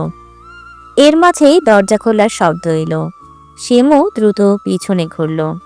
সাফওয়ান দাঁড়িয়ে আছে আর তার দিকে হাঁ করে তাকিয়ে আছে। তাকে দেখেই মনে হচ্ছে সে এখানে শিমুকে দেখবে ভাবতেও পারেনি। পরনে একটা জিন্সের প্যান্ট আর কালো রঙের গেঞ্জি আর কাঁধে টাওয়াল, চুল দিয়ে টপ টপ করে পানির ফোঁটা পড়ছে। শিমু উঠে দাঁড়িয়ে নিজের লাগেজগুলোর দিকে ইশারা করে বলল। আম্মা বলেছে আজ থেকে এই রুমে থাকতে। সাফওয়ান লাগেজগুলোর দিকে তাকালো। সে এগুলো কিছু খেয়াল না করেই ওয়াশরুমে চলে গিয়েছিল। মনে মনে মায়ের সিদ্ধান্তে খুশি হলো, কিন্তু শিমুকে কিছু বুঝতে দিল না। চুপচাপ রুম থেকে বেরিয়ে গেল। শিমু তার যাবার দিকে তাকিয়ে ভাবল, লোকটা কি তার এই ঘরে আসাতে বিরক্ত হয়েছে? সাফওয়ান নিজের রুম থেকে বেরিয়ে মায়ের কাছে চলে গেল। মাকে একটা বিশাল ধন্যবাদ দিতে হবে, মনে মনে আওড়ালো। আসলেই মা গ্রেট। তাড়াতাড়ি মায়ের কাছে গিয়ে মাকে পেছন থেকে জড়িয়ে ধরল। মা, তুমি বেস্ট। ধন্যবাদ যদি কাউকে দেওয়ার থাকে আমাকে দে ব্রো। সাফওয়ান আয়ানের দিকে ভ্রু কুচকে তাকালো। আয়ান বেশ আরাম করে বসে আপেল খাবার প্রস্তুতি নিচ্ছে। কেন তোকে দিব? আমাকে দিবি না তো কাকে দিবি? আমি তো বুদ্ধিটা মাকে দিলাম। সাফওয়ান আয়ানের হাত থেকে আপেল নিয়ে কামড় বসিয়ে বলল। ধন্যবাদ। আমি শুধু ধন্যবাদ নিব না, বল কি লাগবে তোর? কানে কানে বলি, আচ্ছা। আমার না বউ লাগবে। সাফওয়ান আয়ানের পিঠে জোরে করে থাপড় বসিয়ে দিল আর বলল। কথা ঠিক করে বলিস, আমি তোর বড় ভাই। আয়ান পিঠে হাত বুলাতে বুলাতে ভাইয়ের দিকে অসহায়ের মতো তাকিয়ে আছে। যার জন্য এত কিছু করতেছে সেই ভাইও তার দুঃখ বুঝল না রে। ডিনারে সবাই একসাথে খাবার খেতে বসেছে। শিমু আর লাইলা বেগম খাবার সার্ভ করছে। আলতাফ গম্ভীর কণ্ঠে বলে উঠলেন। সাফওয়ান, তুমি ঢাকায় ফিরছো কবে? আব্বু ফিরবো 3 তারিখে। ও, তার মানে 2 দিন আছো? জি। আলতাফ এবার আরও গম্ভীর কণ্ঠে বললেন। তাহলে তোমার তো সেখানে একা সব কিছু করতে কষ্ট হয়, তুমি বরং বৌমাকে নিয়ে যাও। রাজিয়া বেগম খাবার রেখে আলতাফের দিকে বড় বড় চোখ করে তাকালেন। কি বলছিস তুই আলতাফ? শিমু চলে গেলে বৌমার কষ্ট হবে তো। আলতাফ মায়ের দিকে ভ্রুকুচকে তাকিয়ে বললেন। মা, লাইলার জন্য রহিমা আর অনিকা আছে, কিন্তু সাফওয়ান সেখানে একা থাকে, তাই শিমু গেলে সাফওয়ানের ভালো হবে। লাইলা মনে মনে খুশি হলেন স্বামীর সিদ্ধান্তে। তার ছেলে আর ছেলের বউয়ের মধ্যকার সম্পর্ক ঠিক করার জন্য তাদের একত্র থাকা প্রয়োজন। সবাই খুশি হলেও রাজিয়া বেগম মুখ ভার করে বসে রইলেন। আয়ান অনিকা দাদির দিকে তাকিয়ে মিটিমিটি হাসছে। অনিকা আয়ানের কানে কানে বলল। ভাইয়া ভালো হইছে, কিন্তু বুড়ির বেশ শিক্ষা হইছে। আয়ান দাদির দিকে তাকিয়ে বলে উঠল। দাদি, খাচ্ছো না কেন? আয়ানের কথা শুনে দাদি ভাতের লোকমা গালে নিয়ে চিবোতে শুরু করলো। আবারও ছেলের বউয়ের কাছে হেরে গেল। ছেলে নাতি কাউকে তার আর নিজের বশে করা হলো না। এইসবের মাঝে শিমু চোখ ছলছল করে দাঁড়িয়ে রইল। সবাই তাকে নিয়ে সিদ্ধান্ত নিল, কিন্তু তার কাছ থেকে জিজ্ঞেস করার প্রয়োজন বোধ করল না। সাফওয়ান খেতে খেতে শিমুর দিকে তাকালো। শিমুর অবস্থা থেকে বুঝতে পারল শিমু তার সাথে যেতে চায় না। শিমু সকল কাজ শেষ করে সাফওয়ানের রুমে নক করল। সাফওয়ানের সাথে তার কথা বলা প্রয়োজন। সাফওয়ান ভিতরে আসতে বলায় সে ভিতরে ঢুকলো, কিন্তু রুমের ভিতর ঢুকে ভীষণ অবাক হলো। সাফওয়ান নিজের পোশাক আলমারির এক পাশে রেখে দিচ্ছে। কৌতূহল নিয়ে শিমু জিজ্ঞেস করল। আপনি আপনার জিনিসগুলো একপাশে রাখছেন কেন? সাফওয়ান কোনো প্রতিক্রিয়া না করে এবার শিমুর লাগেজগুলো ধরতে যাবে, অমনি শিমু দৌড়ে গিয়ে সাফওয়ানের হাত সরিয়ে দেয়। সাফওয়ান ভ্রু কুঁচকে তাকায়। কি হলো, হাত সরালেন কেন? আপনি আমার লাগেজ ধরছেন কেন? সাফওয়ান শিমু থেকে লাগেজ নিয়ে বলল। পোশাক গুছিয়ে রাখবো। সহজ সাবলীল উত্তর দিয়ে সাফওয়ান লাগেজ নিয়ে যায়। শিমু আবার দৌড়ে গিয়ে আটকায়। আপনাকে রাখতে হবে না, কেন? কারণ আমার পোশাক আমি রাখবো। আমি রাখলে কি সমস্যা বলুন তো? শিমু ভীষণ বিরক্ত হলো। রাগ দেখিয়ে বলল। আপনি বুঝতে পারছেন না একটা মেয়ের লাগেজে কত প্রয়োজনীয় জিনিস থাকে? সাফওয়ান এবার বুঝতে পারল, তবু বুকে রাগানোর জন্য বলল। না, আমি কিভাবে বুঝবো আপনি মেয়ে নাকি? আপনি বলুন, আমি সব বুঝে নিচ্ছে। শিমুর রাগে চোখ মুখ লাল করে লাগেজের ওপর থেকে সাফওয়ানের হাত সরিয়ে দিয়ে বলে, আমার পোশাক আমি গোছাবো। যদি আরেকবার হাত বাড়ান তো হাত পা ভেঙে কাঁধে ঝুলিয়ে দিব। সাফওয়ান এই প্রথম বউকে এত রাগ করতে দেখে আর কথা বলতে দেখে অবাক হলো। কিন্তু শিমু তার সাথে ধীরে ধীরে স্বাভাবিক হচ্ছে বুঝতে পেরে মনে মনে খুশি হলো। দরজা খোলাই ছিল। আয়ান চুপি চুপি পায়ে পেছন থেকে এসে বোনকে বলল। কি করছিস পাকনি? আকস্মিক শব্দ পেয়ে অনিকার হাতের স্কেচবুকটা নিচে পড়ে যায়। অনিকা দ্রুত স্কেচবুকটা তুলতে যাবে, অমনি আয়ান বুকটা নিচের হাতে তুলে নেয়। হাত দিয়ে নাড়িয়ে নাড়িয়ে দেখে বলল, কি বলতো, প্রেমপত্র লিখছিস নাকি? তুমি দাও তো খাতাটা। স্কেচ বুকে কি কেউ প্রেমপত্র লিখতে পারে নাকি? পারে পারে, মানুষ চাইলে সবই পারে। আয়ান খাতাটা খুলতে যাবে, অমনি দ্রুত অনেক খাতা কেড়ে নিতে যায়, কিন্তু আয়ান খাতা দেয় না। বোনের থেকে লম্বা হওয়ায় বোনকে এক বাহুর চিপায় আটকে রাখে। অতঃপর খাতার পৃষ্ঠা উল্টাতে থাকে। উল্টাতে উল্টাতে একটা পৃষ্ঠায় গিয়ে চোখ আটকে যায়। এক জোড়া চোখ। চেনা চেনা লাগছে, কিন্তু চিনতে পারছে না। অনিকা কোনো রকমে আয়ানের কাছ থেকে ছুটে হাত থেকে খাতাটা কেড়ে নেয়। ভাইয়া, তুমি যে এমন করে আমাকে জ্বালাও, দোয়া করি তোমার বউ তোমাকে জ্বালিয়ে পুড়িয়ে খাক করে দিক। তা যাই করুক, একটা বউ হলেই চলবে আমার। শিমু সাফওয়ানের মাঝে আজকে রয়েছে বিশাল কোলবালিশ। সাফওয়ান রেখেছে এই ভয়ে যদি কিছু হয়ে যায়, যা মেয়ে পরে তার হাত পায়ে না ভেঙে দেয়। কেটে গেছে 2 দিন। সাফওয়ান শিমুর চলে যাবার সময় হয়ে গেছে। ইচ্ছে না থাকা সত্ত্বেও শিমুকে যেতে হচ্ছে। শিমুর যাবতীয় জিনিস গাড়িতে তুলছে ড্রাইভার চাচা। শিমুর শাশুড়ির কাছে দাঁড়িয়ে আছে মুখ ভার করে, যেন টুপ করে চোখের জল গড়িয়ে পড়বে। অনিকাও মন খারাপ করে দাঁড়িয়ে আছে। তার ইচ্ছে করছে না ভাবিকে যেতে দিতে, কিন্তু ভাই ভাবির মাঝে যোজন যোজন দূরত্ব কমাতে তাদের একত্রে থাকাটা প্রয়োজন। আয়ান সাফওয়ানের সাথে দুষ্টমিতে ব্যস্ত। অবশেষে সকলকে বিদায় দিয়ে সাফওয়ান আর শিমু গাড়িতে বসলো। দাদি তাদের যাওয়া দেখেও কিছু বলল না, শুধু মুখে অন্ধকার নামিয়ে বসে রইল। শিমুর চোখ এবার বাঁধ ভেঙে গেল। চোখ দিয়ে ফোঁটা ফোঁটা পানি পড়ছে আর ওর হাতের সাহায্যে মুছে ফেলছে। সাফওয়ান নিজের রুমাল এগিয়ে দিল। শিমু সাফওয়ানের থেকে রুমালটা নিয়ে চোখ পরিষ্কার করল। মুহূর্তের মাঝে শিমুর চোখ মুখ লাল হয়ে গেল। প্রায় 3 ঘন্টার রাস্তা। আধা ঘন্টা মতো কান্না করে শিমু ঘুমিয়ে গেল। সাফওয়ান সপ্তপর্ণে শিমুর মাথা সাফওয়ানের কাঁধে রাখল।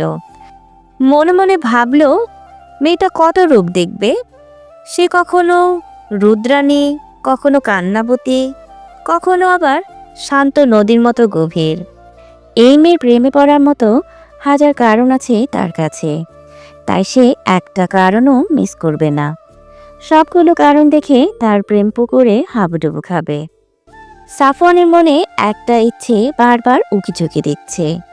মন চাচ্ছে একবারই মেয়েটার গালে নিজের ঠোঁট স্পর্শ করাতে, কিন্তু মস্তিষ্ক বলছে না, এটা করলে তার ওয়াদা ভঙ্গ হবে। মন মস্তিষ্কের সাথে লড়াই করে সে মস্তিষ্ককেই জিতিয়ে দিল। গভীরভাবে তাকিয়ে রইল নিজ স্ত্রীর দিকে। নেই চোখের প্রণয়। যদি শিমু দেখত, তবে সাফওয়ানকে নির্বিঘ্নে আপন করে নিত। লাইলা বেগম রান্নাঘরে রহিমা খালার সাথে রান্না করছিলেন। হঠাৎ কলিং বেলের শব্দ হলো। তিনি দ্রুত গিয়ে দরজা খুলে দিতেই দেখলেন আমান আর তার পরিবার দাঁড়িয়ে আছে। এই সন্ধ্যাবেলায় তাদের আসার কারণ বুঝতে পারলেন না, তবুও ভদ্রতার খাতিরে ভেতরে আসতে বললেন। আমান সম্পর্কে আয়ানের বন্ধু। সে মাঝে মাঝেই এ বাড়িতে আসে, কিন্তু বাবা মাকে নিয়ে আসার কারণটা অস্পষ্ট। তাই তিনি তাদের হালকা নাস্তা দিয়ে উপরে আয়ানকে ডাকতে চলে যান। অনিকার মন খারাপ দেখে আয়ান এটা সেটা বলে বোনকে খুশি করার চেষ্টা করছে। লাইলা অনিকার রুমে আয়ানকে দেখে বললেন, আয়ান, তোর বন্ধু এসেছে। আয়ান বিস্ময় নিয়ে বলল, এই সন্ধ্যাবেলায়? হ্যাঁ, আমার এসেছে পরিবার নিয়ে। আমানের নাম শুনে অনিকার হার্টবিট ফাস্ট হয়ে গেল। অস্পষ্ট স্বরে বলল। আমান পরিবার নিয়ে চলে এসেছে। আয়ানের বন্ধুর হঠাৎ পরিবার নিয়ে আগমনের কারণটা বোধগম্য হলো না। দ্রুত নিচে গিয়ে আমানকে বলল। দোষ, তুই এই সন্ধ্যাবেলা কেন আসতে পারি না? আমানের শীতল কণ্ঠে উত্তর দিয়ে আশেপাশে চোখ বলি অনিকাকে খুঁজল। না, কোথাও নেই। মেয়েটা তাকে পুড়িয়ে পুড়িয়ে শেষ করে দেবার প্ল্যানিং করছে নাকি? আলতাফ এসে আমানের বাবা সিরাজের পাশে গিয়ে বসলেন। ভাই, এই অসময়ে আপনারা এখানে কোথাও যাচ্ছিলেন বুঝি? না ভাই, এখানেই এলাম। আলতাফের ভ্রু কুঁচকে গেল। ভদ্রতা সুলভ মুখে হাসি ফুটিয়ে বলল। হঠাৎ এই পথে কি মনে করে? এখন রোজই আসতে হবে, সম্পর্ক দৃঢ় করতে এসেছি। আলতাফ বিচক্ষণ মানুষ। সিরাজের কথার মানে খুব দ্রুতই বুঝতে পারলেন। আমানের দিকে একবার গভীরভাবে তাকালেন। আমান বারবার অনিকার রুমের দিকে তাকাচ্ছে, যা বোঝা তিনি বুঝে গেলেন। বাবা মায়ের একমাত্র ছেলে আমান। আমান ছেলে হিসেবে ভালোই, বর্তমানে সে একজন হার্ট সার্জন। সিরাজও নামকরা ব্যবসায়ী। সব মিলিয়ে তিনি অমত করার সুযোগ পেলেন না, তাই মুখে একগাল হাসি ফুটিয়ে বললেন। লাইলা মাকে ডাকো আর মিষ্টি নিয়ে আসো। সিরাজও খুব খুশি হলেন আর বললেন। যদিও আমার ডায়াবেটিস আছে, তবুও আজকের জন্য মিষ্টি খেলে কিছু হবে না। আমানের মা কামিনী বেগম স্বামীর দিকে চোখ গরম করে তাকালেন। বউয়ের চোখ গরম দেখে সিরাজ মুখ ছোট করে বললেন। অল্প করেই খাবো। সিরাজের কথা শুনে উপস্থিত সবাই হেসে দিলেন। আয়ান বন্ধুর চোখের দিকে গভীরভাবে তাকায়, মনে মনে আওড়ায়। আমার বোনের সাথে শালা তুই এত কিছু করলি, আমি জানলামই না। আলতাফ সাহেব লাইলাকে বলল। লালা, তুমি একটু অনিকাকে নিয়ে আসো তো। অনিকার নাম শুনে আমানের চিত্ত পুলকিত হলো। আয়ান চুপচাপ বসে আয়ানের কাণ্ড দেখছে। কলেজে জীবনের একটা কথা মনে পড়ে গেল তার। তখন আয়ান আর আমান সবে ইন্টার ফার্স্ট ইয়ারে পড়ে। আয়ানকে যে মেয়েই পছন্দ করে না কেন, আয়ান তাকে পটিয়ে নিত। এমনকি শায়লা নামের একটা মেয়েকে আয়ানের অনেক ভালো লেগেছিল। বন্ধুকে এই ব্যাপারে জানালে আয়ান সেই মেয়েটাকে নিজ দায়িত্বে নিজের প্রেমিকা বানিয়ে নেয়। তাই আমান সেদিন আয়ানকে রাগ করে বলেছিল, আমি এমন কাউরি গপ বানাবো দেখিস, তুই লাইন মারা তো দূরে থাক, আমার সাথে তাকে দেখলে লজ্জা পাবি। আমান সত্যি সেটাই করেছে, তার নিজের বোনেরই প্রেমিক হয়েছে। আয়ানের আকাশ পাতার চিন্তার মাঝেই ড্রয়িং রুমে লাইলা অনিকাকে নিয়ে আসলো। অনিকা আমানের দিকে চোখ তুলেও তাকাচ্ছে না, কিন্তু আমান চাতক পাখির মতো তাকিয়ে আছে তার প্রণয় কুমারীর দিকে, যাকে এবার সে চিরতরে নিজের করে নেবার জন্য এসেছে। আর তার প্রণয় কুমারী অভিমান দেখিয়ে দূরে যেতে পারবে না। অনিকাকে একদম আমানের মুখোমুখি বসানো হলো। অনিকা ভাবতেই পারছে না ছেলেটা নিজের কথাকে এত তাড়াতাড়ি সত্যি করে দিবে। অতিরিক্ত অস্বস্তি হচ্ছে অনিকার, কারণ আমান এক নজরে তাকিয়ে আছে তার দিকে, আর তার ভাই সরু দৃষ্টিতে তাকিয়ে আছে আমানের দিকে।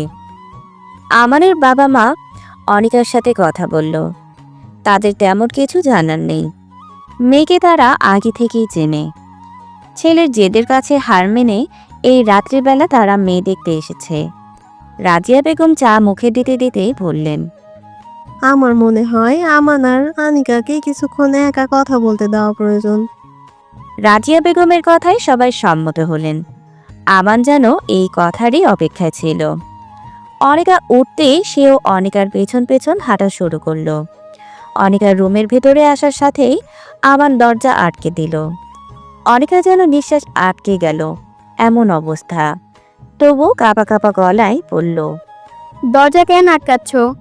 আমান অনিকার কথায় পাত্তা না দিয়ে অনিকার মুখোমুখি এসে দাঁড়ালো।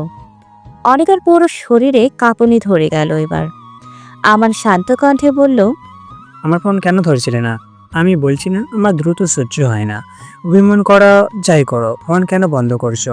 এমন অবস্থা করে যাব, আজকের পর কখনো অভিমান করে দূরে যেতে পারবে না। অনিকা ঘামতে শুরু করলো। ছেলেটার জেদ সম্পর্কে অবগত সে, কিন্তু একদিনের মধ্যে যে বিয়ের প্রস্তাব এনে হাজির হবে সেটা কল্পনাতেও আসেনি ওর। অবশ্য আমান এবার বলেছিল রাগ করে ছেড়ে চলে যেতে চাইলে ডাইরেক্ট বাড়িতে গিয়ে বিয়ের প্রস্তাব নিয়ে আসবে, আরও সেটাই করেছে। আমান এগিয়ে এসে অনিকার কপালে চুমু এঁকে দিল। আমার বউ হওয়ার জন্য প্রস্তুত হও। আমি প্রেমিক হিসাবে ভীষণ সভ্য ভদ্র, কিন্তু আমি জামাই হিসাবে কিন্তু ততটাও অসভ্য অভদ্র হব। নিজের কথা শেষ করে আমান ড্রয়িং রুমে চলে গেল, আর অনিকা সেখানে মূর্তির মতো দাঁড়িয়ে রইল। কিছুক্ষণ সময় গড়ালো। তারপর অনিকা ধীর পায়ে হেঁটে গিয়ে এসে সবার সাথে বসলো, আর একটিবারের জন্য ভুলেও আমানের দিকে তাকালো না। ঘুম ভাঙতেই নিজেকে বিছানায় আবিষ্কার করলো শিমু। কিছু মনে করার চেষ্টা করলো, ভাবলো সে তো গাড়িতে ছিল, বিছানায় এলো কিভাবে? মনে পড়লো কাঁদতে কাঁদতে গাড়িতে ঘুমিয়ে যাওয়ার কথা। তাহলে কি সাফওয়ান তাকে নিয়ে এসেছে? কিন্তু কেমন করে নিয়ে এসেছে? কোলে করে নয় তো? ভাবতে শিমুর কান গরম হয়ে গেল। শেষমেশ ওই লোকটার কোলে উঠেছে ও। নিজেকে নিজেই কতক্ষণ বকাঝকা করলো। তার ভাবনার মাঝেই সাফওয়ান ওয়াশরুম থেকে বের হলো চুল মুছতে মুছতে। শিমু সেদিকে তাকিয়ে ভ্রু কুঁচকে নিল।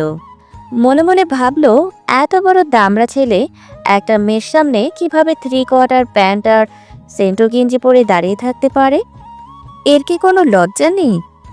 সাফওয়ান শিমুর দিকে তাকিয়ে অমায়িক হাসি দিল। শিমুর যেন সেই হাসিতে কাজ জ্বলে গেল।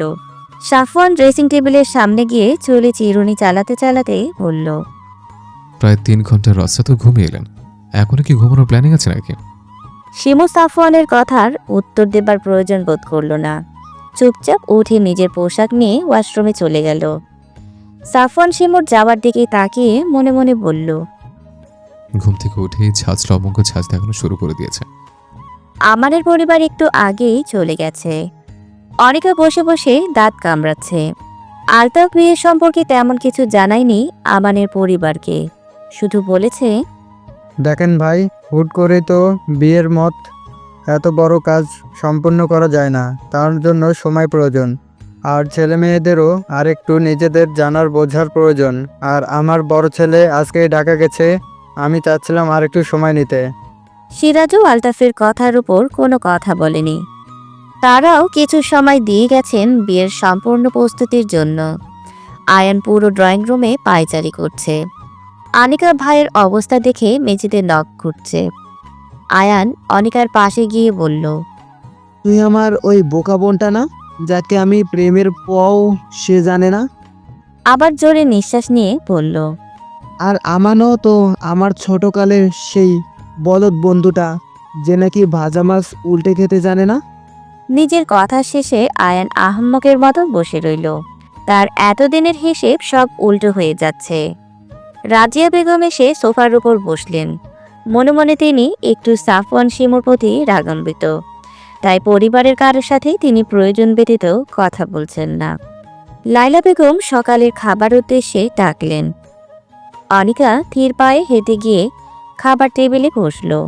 ধীরে ধীরে সবাই গিয়ে টেবিলে বসে পড়লে লাইলা বেগম খাবার সার্ভ করতে করতে বললেন, সাফওয়ান আমায় কল করেছিল, ওরা কোনো সমস্যা ছাড়াই বাসায় ভালোভাবে পৌঁছে গেছে।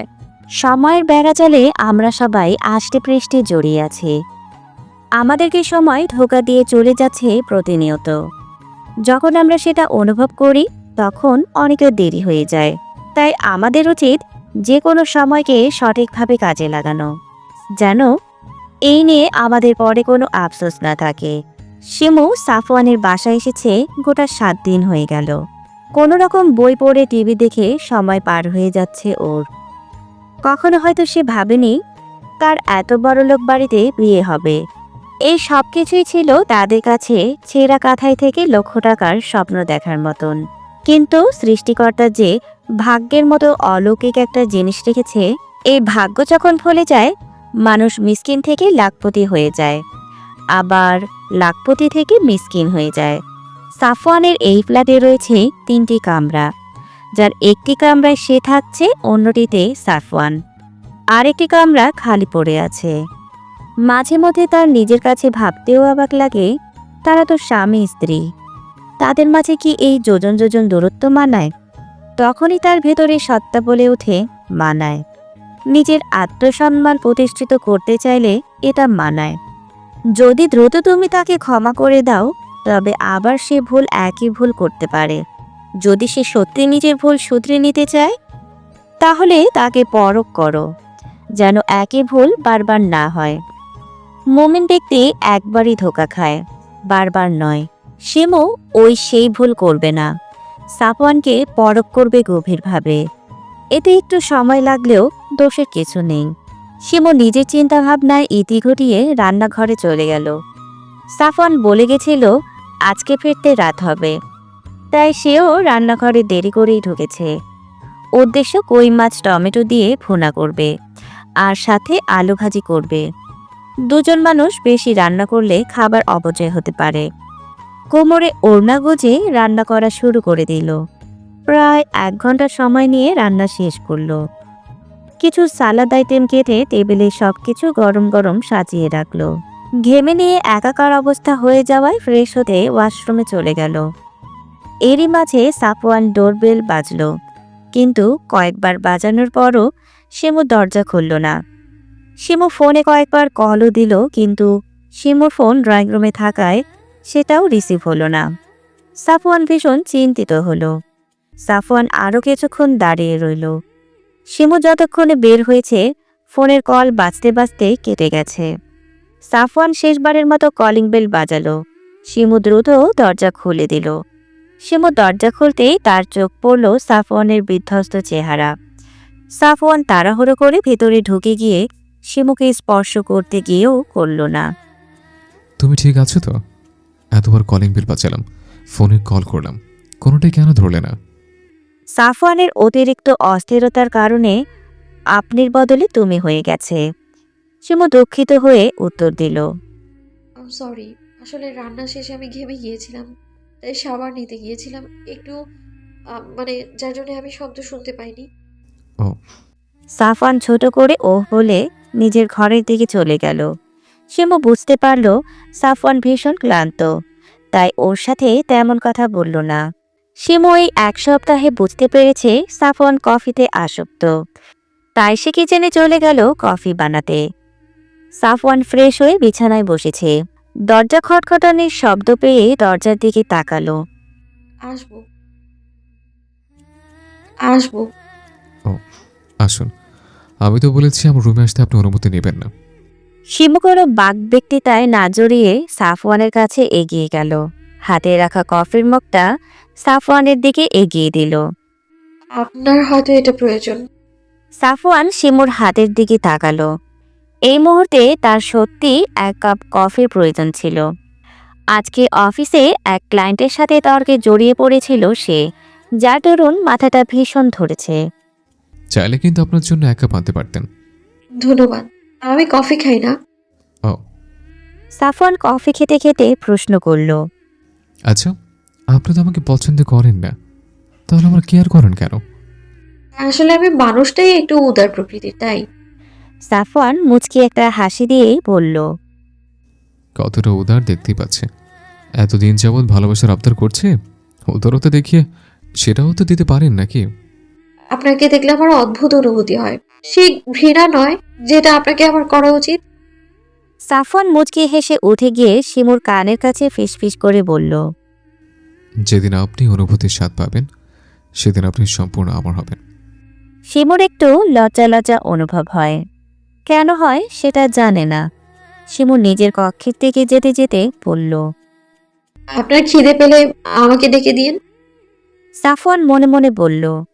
খিদে তো লেগেছে, প্রেম খিদে লেগেছে আমার। এত রাতে আমানের ফোন দেখে অনিকা অবাক হলো। ছেলেটা দিন দিন বেপরোয়া হয়ে উঠেছে। আগে এরকম ছিল না। প্রথম প্রথম যখন আয়ন ভাইয়ের সাথে সাথে আসতো, তখন তাকে দেখে মনে হতো ভাজা মাছটাও উল্টে খেতে জানে না। কিন্তু যেই থেকে নিজের অনুভূতি সম্পর্কে ওকে জানিয়েছে, সেই থেকে শুরু করলো মিস্টার অভদ্র হয়ে যাওয়া।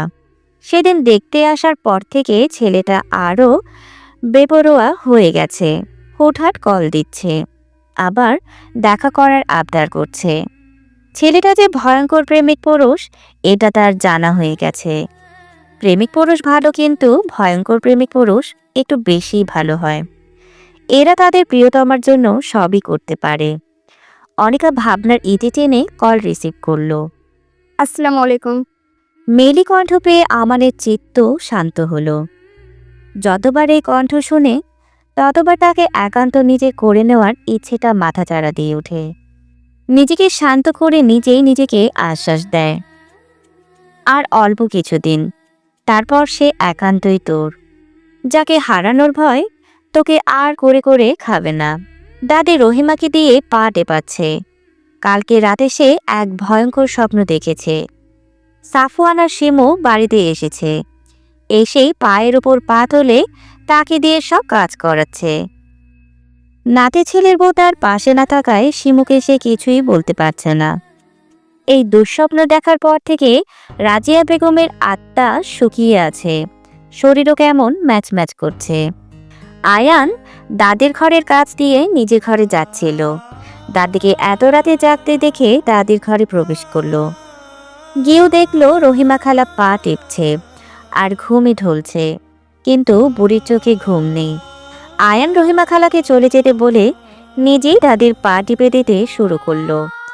কথায় কথায় দাদিকে জিজ্ঞেস করলো, ঘুমাচ্ছ না কেন? ঘুম কি আমার আর আছে? কেন? ঘুম তো আমার কবেই উড়ে গেছে, যেদিন থেকে আমার নাতি গরিব একটা মেয়েকে বিয়ে করেছে। জানিস আমার কত স্বাদ ছিল? আয়ান দাদির কথা শেষ না করতে দিয়ে বলল, দাদি, আমার ঘুম পেয়েছে, আমি আসছি। নিজের কথা শেষ করে আয়ান আর এক সেকেন্ডও দেরি করলো না, দ্রুত দাদির কক্ষ থেকে বেরিয়ে গেল। রাজিয়া বেগম নাতির চলে যাওয়ার দিকে বিষণ্ণ চোখে তাকিয়ে রইলেন। তার কথা শোনার মতো কেউ নেই। একটু সুন্দর সন্ধ্যায় শিমু বেলকনিতে দাঁড়িয়ে আছে।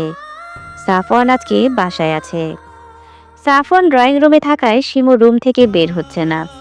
সাফওয়ানের সামনে গেলে নিজের মধ্যে একরকম জড়তা অনুভূত হয়। ওর কেন এই জড়তা সেটা শিমু জানে না। সাফওয়ানের চোখে গভীর প্রণয় দেখলে মনে হয় সবকিছু ভুলে যেতে, কিন্তু তার যুবতী মন সাফওয়ানের জন্য তীব্র অভিমান পুষে রেখেছে। তার ইচ্ছে করে সাফওয়ানের বুকে মাথা রেখে সেই সব রাতের কথা জানাতে, যে রাতগুলোতে সে নির্ঘুম কাটিয়েছে। জানতে ইচ্ছে হয় মানুষের কথার দ্বারা কত অপমান মুখ বুঝে সহ্য করেছে, কিন্তু অতিরিক্ত চাপা স্বভাবের হওয়ার জন্য ও এগুলো কিছুই বলতে পারে না। অতিরিক্ত অভিমানে দু চোখ ভেঙে জল পড়তে শুরু করলো। এক পর্যায়ে মেঝেতে পা ভেঙে বসে পড়ল শিমু। সাফওয়ান আজকে পরিপূর্ণভাবে নিজেকে ধাতস্থ করে নিয়েছে। শিমু তার কাছে এসেছে গোটা 1 মাস হয়ে গেল, কিন্তু তাদের সম্পর্কের বিশেষ কোনো উন্নতি হয়নি। সে নিজের দিক থেকে সম্পূর্ণ চেষ্টা করেছে, কিন্তু শিমু এখনো নির্বিকার। সে আর শিমুর অবহেলা সইতে পারছে না। অনেক তো হলো অনুভূতির লুকোচুরি, আর সে কোনো লুকোচুরি খেলতে চায় না। সে চায় এবার নিজের প্রিয়সীকে আপন করে পেতে। নিজের সাথে বোঝাপড়া করে সাফওয়ান সোজা শিমুর ঘরের দিকে চলে যায়, কিন্তু গিয়ে দেখল শিমুর রুমে নেই। ব্যালকনি থেকে ধীর পায়ে এগিয়ে যেতেই এক কান্নারত রমণীর দিকে দৃষ্টি আটকে গেল, যে রমণী হাঁটুতে মুখ গুজে গুনগুনিয়ে কান্না করছে, যার দীর্ঘ কালো কেশ পিঠ জুড়ে লুটোপুটি খাচ্ছে। সাফওয়ান হাঁটু ভেঙে শিমুর কাছে ঘেঁষে বসল। এই রমণী কান্না করাতে এতটাই বিভোর যে তার সামনে যে কেউ বসে আছে সে সম্পর্কে তার কোনো ধারণাই নেই। সাফওয়ানের ভীষণ ইচ্ছে করল রমণীকে নিজের বুকে আগলে নিতে। জিজ্ঞেস করতে ইচ্ছে হলো, ওগো রমণী, তোমার এত দুঃখ কিসের? ওর মধ্যে হঠাৎ কোথা থেকে যেন একরাশ অধিকারবোধ তৈরি হলো। হাত বাড়িয়ে আগলে নিল নিজের প্রেয়সীকে। শিমু পুরুষালী হাতের ছোঁয়া পেয়ে একটু ভড়কালো, থমকালো, স্তব্ধ হয়ে গেল। নিজের লুকোনো কান্না কারো সামনে প্রকাশ হয়ে যাওয়ার ভয়ে সাফওয়ানের বুক থেকে মাথা তুলতে চাইল, কিন্তু সাফওয়ান তুলতে দিল না। জোর করেই মাথা নিজের বুকে চেপে রাখল। শিমু স্পষ্ট শুনতে পেল সাফওয়ানের বুকের অস্বাভাবিক ধুকপুকানি। দীর্ঘ সময় কেটে গেল নীরবতার মধ্যে। নীরবতা ভেঙে সাফওয়ান বলে উঠল, শিমু, আমরা কি পারি না? আমাদের মাঝের এই যোজন যোজন দূরত্বের রীতি টানতে? আমরা কি পারি না আমাদের একটা সুখের সংসার সাজাতে? শিমুর কাছে সাফওয়ানের কণ্ঠ ভীষণ কাতর শোনালো। কি সহজ আবদার! ইতিমধ্যে সাফওয়ানের হাতের বাঁধন আলগা হয়ে গেছে। শিমু সাফওয়ানের বুক থেকে মাথা তুলে সাফওয়ানের চোখের দিকে তাকায়। সাফওয়ান লক্ষ্য করল শিমুর চোখ অসম্ভব রকম লাল হয়ে আছে। কান্না করার ফলে নাকের ডগাও ফুলে লাল হয়ে গেছে। শিমুর অভিমানে পরিপূর্ণ অক্ষি কোটরে জল থই থই করছে। সাফওয়ান শিমুর নীরবতা দেখে আবার প্রশ্ন করল, বলুন না, আমরা পারি না অতীত ভুলে গিয়ে আবার সবটা নতুন করে সাজাতে? হঠাৎ অভিমানী মেয়েটা একরাশ অভিমান নিয়ে বলতে শুরু করলো। কোনটাকে ভুলে যেতে বলছেন সাফওয়ান আপনি? বাসরাতের স্ত্রীকে প্রত্যাখ্যান করে চলে যাওয়াকে, নাকি প্রতিনিয়ত আমার অপমানিত হওয়াকে, নাকি নিজের সম্মান বিকিয়ে দিয়ে একটা মেয়ের শ্বশুর বাড়িতে পড়ে থাকাকে, নাকি দিনের পর দিন আপনার দাদির কটু কথা শোনাকে? আপনার যখন এতটাই আমায় অপছন্দ, তবে বিয়ে কেন করেছিলেন আমায়? প্রতিনিয়ত আপনার আত্মীয়রা প্রতিবেশীরা আমায় নিয়ে হাসি ঠাট্টা করতো, আম্মা আড়াল করতো, কিন্তু আমি টের পেয়েই যেতাম। শিমু কিছুক্ষণ থেমে আবার বলতে শুরু করলো। আপনি কি কখনো চিন্তা করেছেন বিয়ের রাতে একটা মেয়ে কতটা আশা স্বপ্ন বুকের মাঝে পুষে রাখে? কিন্তু সেদিন আপনি এলেন না। আমি পুরো রাত আপনার জন্য বসেছিলাম। সকালবেলা আপনার দাদি এসে বললো আমি নাকি অপয়া, আমি নাকি কলঙ্কিনী, তাই তার নাতি আমায় ফেলে চলে গেছে। আপনার দাদি প্রতিনিয়ত আপনার চলে যাওয়ার জন্য আমায় দায়ী করতো। বিয়ের পরে বাবা কতবার আপনার সাথে কথা বলতে চেয়েছে, কিন্তু আমি বাবাকে মিথ্যে বলেছি। নিজের কষ্টগুলোকে আড়াল করে আমি আমার বাবার সাথে হাসি মুখে কথা বলেছি। শিমু এবার অসহায়ের মতো সাফওয়ানের দিকে তাকিয়ে বলল, আচ্ছা, আমি কি এতটাই অপয়া? আমি যেটাই ধরতে যাই সেটাই কেন দুঃখ হয়ে যায় বলতে পারেন? আমিও তো আপনার জন্য এক বুক ভালোবাসা নিয়ে এসেছিলাম, কিন্তু আপনার প্রত্যাখ্যান পেয়ে সেগুলো কেমন ফিকে হয়ে গেছে। আমিও চাই সব ঠিক করে নিতে, কিন্তু আমার ভয় হয় যদি আপনি আবারও আমায় ছেড়ে চলে যান। আমি জানি আমি কোনো অবুঝ কিশোরী নই, কিন্তু আপনাকে আঁকড়ে বাঁচতে চাই। আমি আপনাকে ভালোবেসে বৃদ্ধ হতে চাই। কিন্তু পুরোনো কথাগুলো মনে পড়লে আমার বুকের ভেতর হাহাকার করে ওঠে, মনের মাঝে তীব্র অশান্তি হয় আমার। আমি এই সব কিছুর থেকে নিস্তার পেতে চাই সাফওয়ান। আমি ভালোবাসতে চাই আপনাকে। মোম যেমন আগুনের স্পর্শ পেয়ে গলে যায়, শিমু তেমন সাফওয়ানের উষ্ণ স্পর্শ পেয়ে নিজের বুকের মাঝে রাখা সকল কষ্ট প্রকাশ করে দিচ্ছে। আজ নিজেকে অনেক হালকা মনে হচ্ছে শিমুর। নিজের সব অভিযোগ প্রকাশ করতে পেরে মনে শান্তি লাগছে ওর। খুব কাঁদতে ইচ্ছে করছে। সাফওয়ান শিমুকে আবার বুকের মাঝে আগলে নিল। শিমু আবারও কাঁদতে শুরু করলো। এই কান্না যেন দীর্ঘকালের অভিমানের পাহাড় ধসে পড়ার কান্না। সাফওয়ান শিমুর সমস্ত অভিযোগ মন দিয়ে শুনছে। নিজের করা ভুলের জন্য সে সত্যিই ভীষণ অনুতপ্ত। নিজের রাগ জেদকে প্রাধান্য না দিলে হয়তো আজকে মেয়েটার এই পাহাড় সমান অভিমান দেখতে হতো না। তাদের ভালোবাসায় একটা সংসার হতো এতদিন। সাফওয়ান শিমুর মাথা তুলে নিজের দিকে ঘোরালো। শিমু কাঁদতে কাঁদতে অবস্থা খারাপ করে ফেলেছে নিজের। সাফওয়ান একটা দীর্ঘশ্বাস ফেলে বলতে শুরু করলো, আমি আপনার সাথে অনেক অনেক অন্যায় করেছি, আমি জানি। আমি সেগুলোকে শুধরে নিতে চাই। আমার এই ভুলগুলো শুধরে নেবার জন্য আমি আপনার থেকে একটা সুযোগ চাই। দয়া করে আমাকে ফেরাবেন না। সাফওয়ান আবার কাতর স্বরে বলল, আমি গ্রামে বিয়ে করার জন্য মোটেই রাজি ছিলাম না, কিন্তু মায়ের কথা এক প্রকার বাধ্য হই মায়ের কথা রাখতে। মা আমাকে ইমোশনাল ব্ল্যাকমেল করতে থাকে। আমার আবার বন্ধুরা আমাকে নিয়ে ঠাট্টা তামাশা করতে শুরু করে। এদিকে মা বাবার চাপ, অন্যদিকে বন্ধুদের ঠাট্টা, সব মিলিয়ে আমি অতিষ্ঠ হয়ে পড়েছিলাম। মায়ের কথা রাখতে আপনাকে বিয়ে করলাম ঠিকই, কিন্তু আপনাকে মেনে নিতে আমার ভীষণ কষ্ট হচ্ছিল। আপনি জানলে অবাক হবেন, আমি আপনাকে বিয়ের আগে একবারের জন্য দেখিনি। কবুল বলার পরে আমি বিয়ের আসর ছেড়ে চলে এসেছিলাম। আপনার বাবা আমাকে আটকাতে গেলে আমি তাকে বলেছিলাম আমার জরুরি কাজ পড়ে গেছে। আপনার বাবা সেটা বিশ্বাসও করে নিয়েছিল। হাসি মুখে বিদায় দিয়েছিলেন আমাকে। মা ওই দিকটা সামনে নিয়েছিল, তাই কোনো ঝামেলা হয়নি। নিজের সাথে অনেক বোঝাপড়ার পর সিদ্ধান্ত নিলাম। মা আমাকে জোর করে বিয়ে করিয়েছে, কিন্তু আমি চাইলে সংসার নাও করতে পারি। নিজের জেদকে প্রাধান্য দিয়ে ঢাকায় চলে এসেছিলাম। ঢাকায় এসে মাকে বলেছিলাম আমি আপনার সাথে সংসার করতে চাই না। সেদিনের পর থেকে টানা 2 মাসে আমার সাথে মায়ের কোনো যোগাযোগ ছিল না। এর মাঝে আয়া নিল আমার বাসায়। হুট করে ওকে দেখে আমি অবাকই হই। ও আমাকে আমার ভুলগুলোর সম্পর্কে অবগত করে। ইতিপূর্বে আপনার কথা মনে পড়লেও আমি আমার জেদকেই প্রাধান্য দিয়েছি। আয়ান যখন আপনার সাথে আমার করা অন্যায়গুলোর সম্পর্কে ধারণা দিল, তখন আমি বুঝতে পারলাম নিজের জেদের বশে আমি আমার স্ত্রীকে কতটা কষ্ট দিয়েছি। ধীরে ধীরে আমার চিন্তাধারা বদলালো। আপনার প্রতি আমার অনুভূতি কাজ করতে শুরু করলো। আয়ানকে নিজের মনের কথাগুলো বললাম। আয়ান আমাকে আশ্বস্ত করলো সব ঠিক হয়ে যাবে। আমিও নিজের করা ভুলগুলোর জন্য আপনার কাছে ক্ষমা চাইতে মরিয়া হয়ে উঠলাম। আয়ানের সাথে গেলাম বাড়িতে, যে সম্পর্কে বাড়ির কেউ কিছুই জানতো না।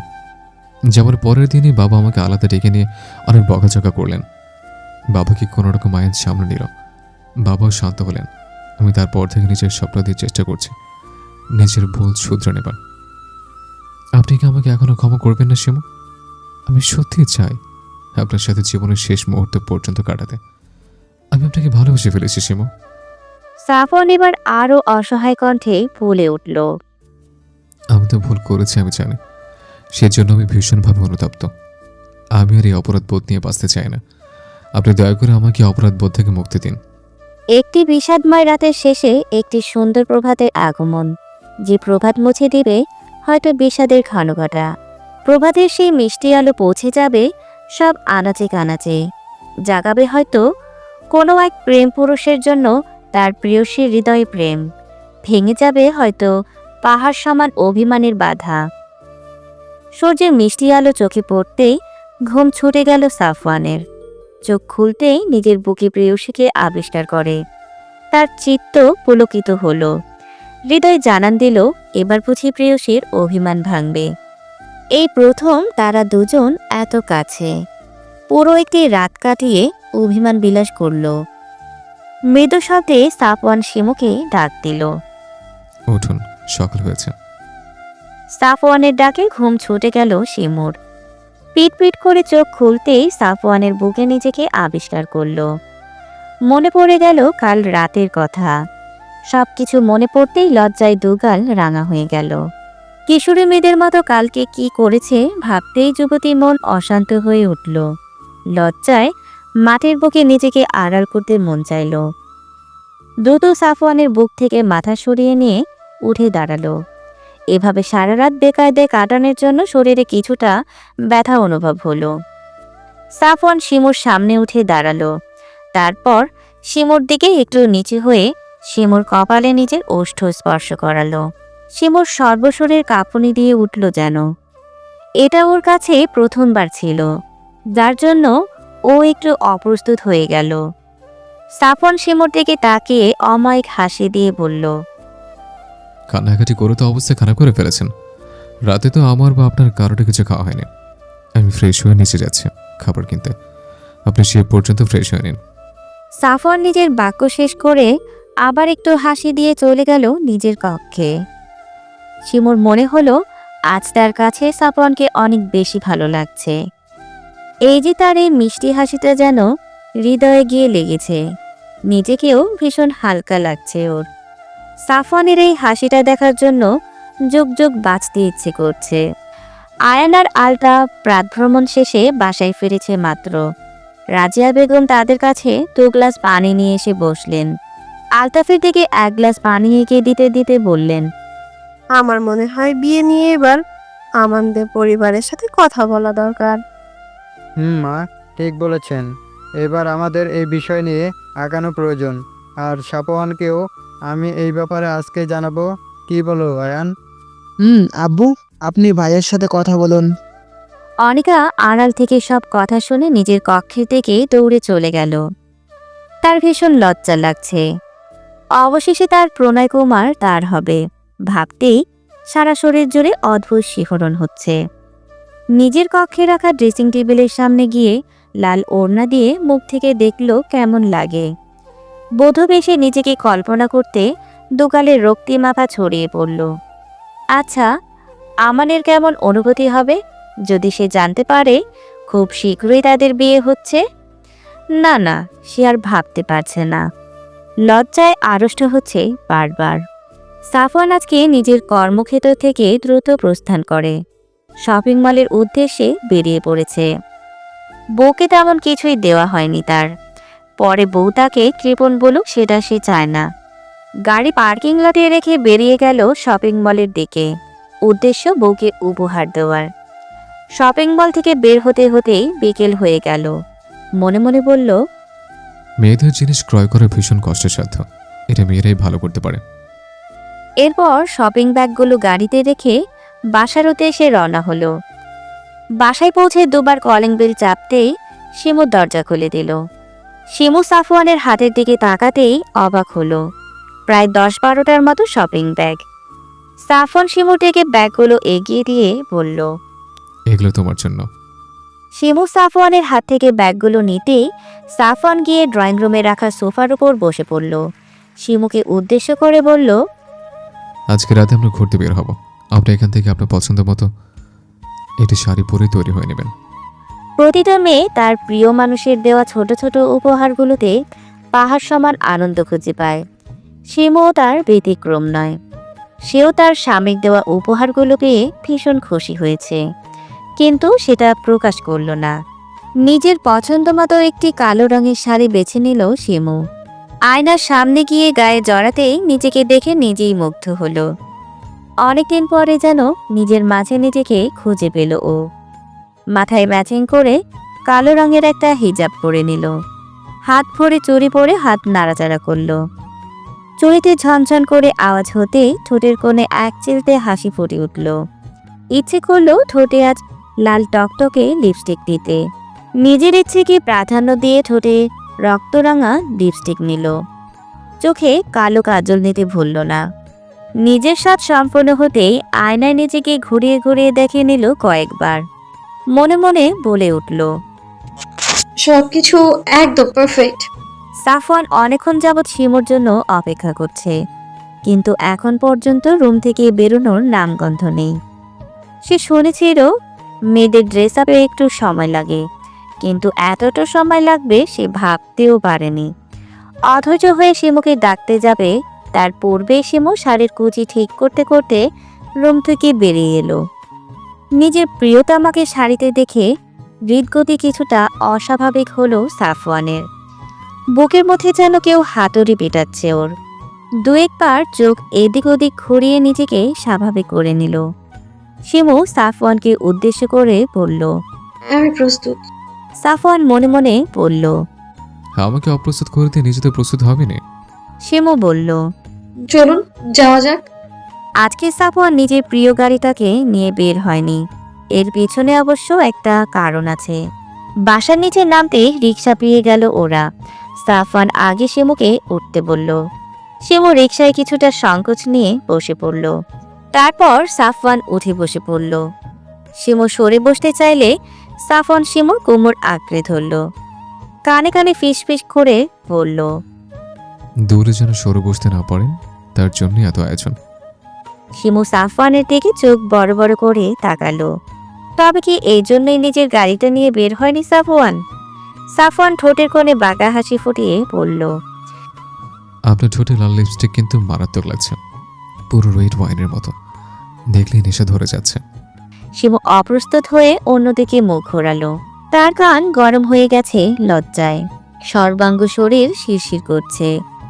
শিমুকে অন্যদিকে ঘুরতে দেখে সাফওয়ান কিছুটা অসহায় কণ্ঠে বলে উঠল, মামা, আমি কি দেখতে খারাপ বলুন তো? রিকশাওয়ালা মামা বিস্ময় নিয়ে পিছনে ঘুরল একবার। শিমু সাফওয়ানের দিকে অবাক দৃষ্টিতে তাকিয়ে রইল। আপনি কি পাগল হয়ে গেছেন সাফওয়ান? কি সব আবল তাবল বলছেন? সাফওয়ান শিমুর কথায় পাত্তা দিল না, আবারও বলে উঠল, মামা কিছু বললেন না যে? মামা, আপনি দেখতে তো মেলা সুন্দর, কিন্তু এমন কথা কইতেছেন কেন? সাফওয়ান শিমুর দিকে তাকিয়ে একটা দীর্ঘশ্বাস ছাড়ল। আমি ভাবলাম আমি দেখতে হয়তো অনেক খারাপ, সেজন্য আপনার মামি আমার দিকে ঘুরেও তাকাচ্ছে না। রিকশাওয়ালা মামা উচ্চস্বরে হেসে দিল আর বলল, মামা, আপনারা পনেরো বটে। শিমু সাফওয়ানের দিকে চোখ পাকিয়ে তাকিয়ে রইল। মনে মনে বলল, লোকটা ভীষণ অসভ্য। হঠাৎ নিরামিষ থেকে আমিষ হয়ে গেল কি করে আল্লাহ জানে। লজ্জা শরম একেবারে বিকিয়ে দিয়ে এসেছে মনে হচ্ছে। শিমু সাফওয়ানের দিকে চোখ পাকিয়ে তাকিয়ে রইল। সাফওয়ান মিটিমিটি হাসছে আর শিমুর চোখ রাঙানো উপভোগ করছে। রোজ আকাশে সূর্য উঠতে দেখি, আবার সন্ধ্যায় সূর্যকে অস্ত যেতেও দেখি। এই দেখাদেখির মাঝে আমাদের জীবন থেকে অনেকটা সময় চলে যায়। জীবনের এই উত্থান পতনের শেকলে আমরা সবাই জড়িয়ে। দেখতে দেখতে অনিকা আর আমানের বিয়ের দিন চলে এসেছে। বেশ জমকালো আয়োজনে সাফওয়ানদের বাসার ছাদে গায়ে হলুদের আয়োজন করা হয়েছে। শিমু আর অনিকার কাজিনরা অনিকাকে গায়ে হলুদের জন্য প্রস্তুত করছিল। মাঝে মধ্যে দু একটা দুষ্টুমিও করছে। অনিকার গাল বারবার রাঙা হয়ে যাচ্ছে তাতে। শিমু অনিকার গাল টেনে দিয়ে বলল, ননদি, তোমায় তো ভীষণ সুন্দর লাগছে। আমান ভাই তোমাকে দেখলে অজ্ঞানী হয়ে যাবে। রুমে উপস্থিত সবাই খোলখলিয়ে হেসে উঠল। অনিকার মুখ আবারও লজ্জায় রাঙা হয়ে উঠল। হয়েছে, আর লজ্জা পেও না। সাফওয়ানদের বাসায় ছাদ অনেকটা বড় হওয়ায় আয়োজন খুব সুন্দরভাবেই করা হয়েছে। এক পাশে খাবারের ব্যবস্থা করা হয়েছে, আরেক পাশে নাচ গান ও অনিকাকে বসানোর জায়গা করা হয়েছে। সাফওয়ান তার স্ত্রীর দেখা সকাল থেকে এই পর্যন্ত পায়নি। বড় ভাই হিসেবে ব্যস্ততা একটু বেশি বলতে গেলে। এখনো গোসল করা হয়নি ওর। সবকিছু সুন্দরভাবে হয়েছে কিনা আবারও দেখে নিল। একমাত্র বোন বলে কথা, কোনো রকম ত্রুটি রাখা যাবে না। আয়ন রান্নার দিকটা সামলাচ্ছে, দাদি এদিক ওদিক ঘুরে ঘুরে তদারকি করছে সব ঠিক হচ্ছে কিনা।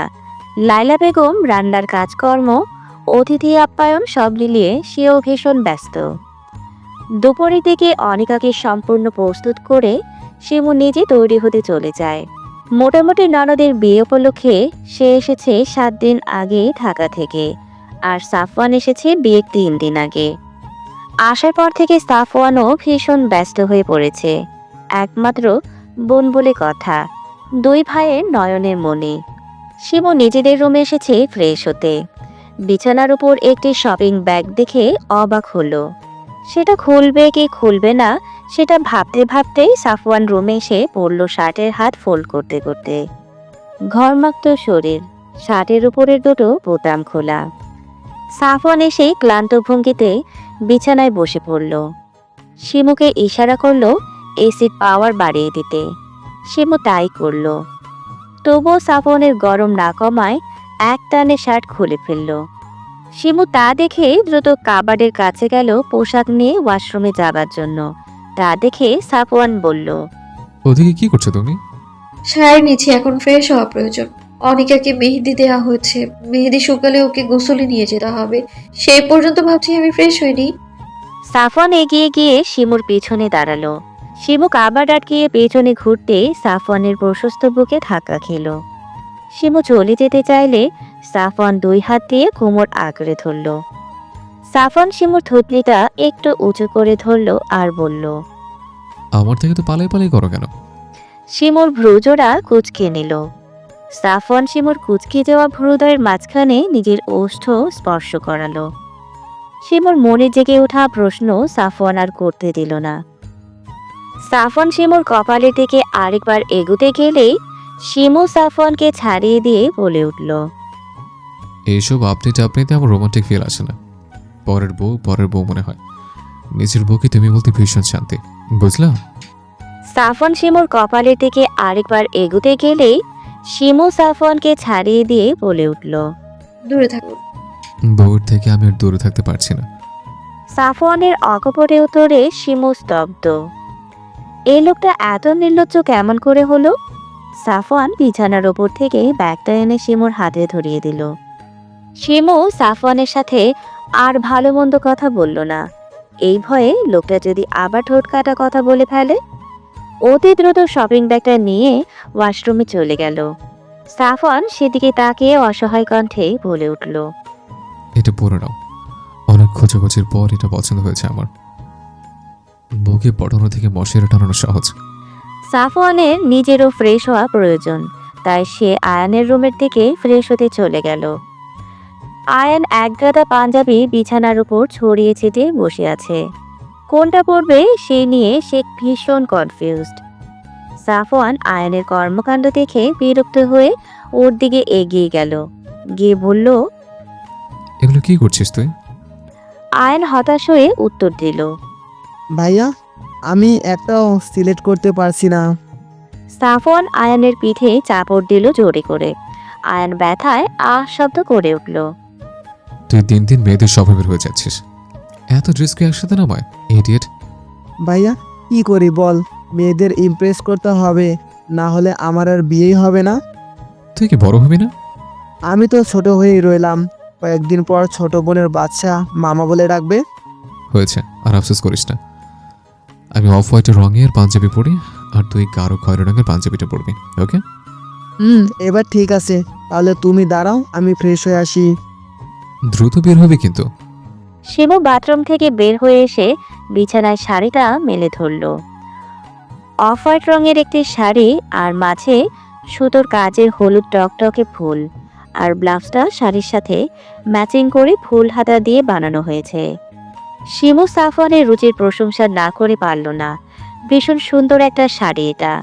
সাফওয়ানের এই হুটহাট সারপ্রাইজ দেওয়ার অভ্যাস ভীষণ ভালো লাগে ওর। চুল দ্রুত হেয়ার ড্রায়ার দ্বারা শুকিয়ে হাত খোপা করে নিল। শাড়িটা সুন্দর করে পরা শেষে আয়নার সামনে নিজেকে ঘুরে ঘুরে দেখতে লাগলো। এর মাঝেই সাফওয়ান আবার রুমে প্রবেশ করলো। শিমু শাড়ি গায়ে পরে বোকার মতো দাঁড়িয়ে আছে। কি করবে বুঝতে পারছে না। সুতি শাড়ি হওয়ার জন্য শিমু একা হাতে সেগুলো ঠিক করতে পারছে না। সাফওয়ান ধীর পায়ে হেঁটে গিয়ে শিমুর পায়ের কাছে বসলো। শিমু সাফওয়ানকে দেখে একটু দূরে সরে যেতে চাইল। সাফওয়ান চোখের ইশারায় চুপ করে দাঁড়াতে বলল। তারপর খুবই শব্দপূর্ণে নিজের স্ত্রীর কুচিগুলো ঠিক করতে লাগলো। তারপর উঠে গিয়ে আঁচলের কুচিটা করে দিয়ে সেফটি পিনের সাহায্যে আটকে দিল। শিমুকে ঘুরিয়ে দেখল কয়েকবার। তারপর মেকআপ বক্স থেকে হালকা গোলাপি কালার লিপস্টিক নিয়ে শিমুর ঠোঁটে লাগিয়ে দিল। চোখে হালকা কাজলও দিয়ে দিল। চুলের কাঠিটা খুলে চুলের বাঁধন মুক্ত করে দিল। পিঠ জোরে এক ঝাঁক কালো কেশ ছড়িয়ে ছিটিয়ে পড়ল। সাফওয়ান সেগুলোকে সুন্দর করে আঁচড়ে খোলা রেখে দিল। স্ত্রীর দিকে মুগ্ধ চোখে তাকিয়ে রইল কিছুক্ষণ, অতঃপর মাথায় আঁচল দ্বারা ঢেকে দিল। তোমার এই সুন্দর কেশ দেখার অধিকার শুধু আমার আছে, অন্য কারো না। শিমু তার প্রিয় সুদর্শন পুরুষের কথা শুনে মুগ্ধ হলো। তার প্রিয় পুরুষটা কত যত্নশীল আর দায়িত্ববান, স্ত্রীর প্রতি তার কত নিখাদ ভালোবাসা। এই পুরুষটা শরীর ছোঁয়ার আগে তার মন ছুঁয়ে দিয়েছে। কজন পুরুষ পারে নিজের স্ত্রীকে এরকম করে ভালোবাসতে? আজকে তার নিজেকে ভাগ্যবতী মনে হচ্ছে। স্বামী স্ত্রীর পবিত্র ভালোবাসা শুধু শারীরিক চাহিদায় সীমাবদ্ধ থাকে না, এটা দুজন মানুষের সার্বিক প্রয়োজনের পরিপূরক হিসেবে কাজ করে। কিন্তু অনেক যুবক এর প্রকৃত অর্থ বুঝতে পারে না, যার জন্য সংসারে লেগে থাকে অশান্তি আর বিতৃষ্ণা। শিমুর মনে হলো তার সুদর্শন পুরুষটাকে বেশি সুদর্শন লাগছে। তার মনে ভয় হচ্ছে যদি অন্য কেউ তার পুরুষটির দিকে নজর দেয়। আপনি একটু নিচু হবেন সাফওয়ান। সাফওয়ান বউয়ের এক কথায় নিচু হয়ে দাঁড়ায়। শিমু 3 কুল পরে সাফওয়ানকে ফু দেয়। সাফওয়ান শিমুর কাণ্ড দেখে অবাক হয়ে প্রশ্ন করল, তুমি আমাকে ফু দিচ্ছ কেন? যেন কারো বদনজর না লাগে। সাফওয়ানের মুখের কোণে বাঁকা হাসি ঝুলিয়ে বলল। সে তো আমার উপর তোমার কবে লেগে গেছে। শিমু মেকে রাখতে গিয়ে চলে যেতে চায়, কিন্তু সাফওয়ান যেতে দেয় না। নিজের স্ত্রীকে নিজের দিকে ঘোরায়। প্রথমবারের মতো নিজ স্ত্রীর ঠোঁট স্পর্শ করায় কেঁপে ওঠে শিমুর সমস্ত শরীর। স্বামীর থেকে প্রথম এমন উষ্ণ স্পর্শ পেয়ে শিমু মূর্ছা যায় লজ্জায়, আর মাথা তুলে তাকায় না। নিচ থেকে রাজিয়া বেগম শিমুকে ডাকছিল। শিমু আর এক মুহূর্তও দেরি করে না, নিচের দিকে ছুটে যায়। সাফওয়ান শিমুর লজ্জারাঙা মুখ দেখে অমায়িক একটা হাসি দেয়। সুদর্শন 2 পুরুষের মাঝে বসে আছে এক অপরূপা সুশ্রী রমণী। খুশিতে তার দুচোখ চকচক করছে। প্রিয় পুরুষকে পারিবারিক সম্মতিতে কজনই বা নিজের করে পায়? হলুদ শাড়ি পরিহিতা রমণীর রূপ যেন ঝলমল করছে। 2 ভাইয়ের হৃৎপিণ্ড প্রিয় বোনের আনন্দে পুলকিত হচ্ছে। সারাদিনের ধকলে শিমু ভীষণ ক্লান্ত, শরীর আর তার সায় দিচ্ছে না। পরনের শাড়ি এলোমেলো হয়ে গেছে। এখন ওর একবার শাওয়ার নেওয়া প্রয়োজন। শিমু দ্রুত নিজের পোশাক নিয়ে ওয়াশরুমে চলে গেল।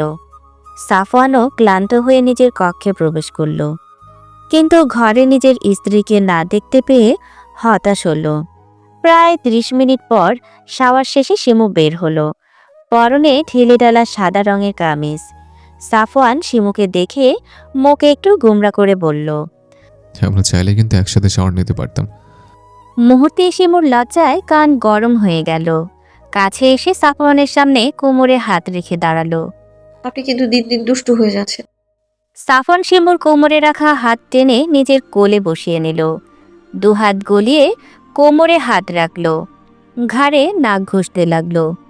শিমু ছোটার চেষ্টা করতে চাইলে সাফওয়ান শিমুর কানের লতিতে আলতো করে কামড় বসিয়ে দিল। শিমুর লজ্জায় লাল নীল হলো বারবার। অতঃপর সাফওয়ানের অত্যাচার সহ্য করতে না পেরে শিমু সাফওয়ানের হাতে চিমটি কেটে দেয়। সাফওয়ান আহ শব্দ করে শিমুকে ছেড়ে দেয়। শিমু খোলখুলিয়ে হেসে ওঠে।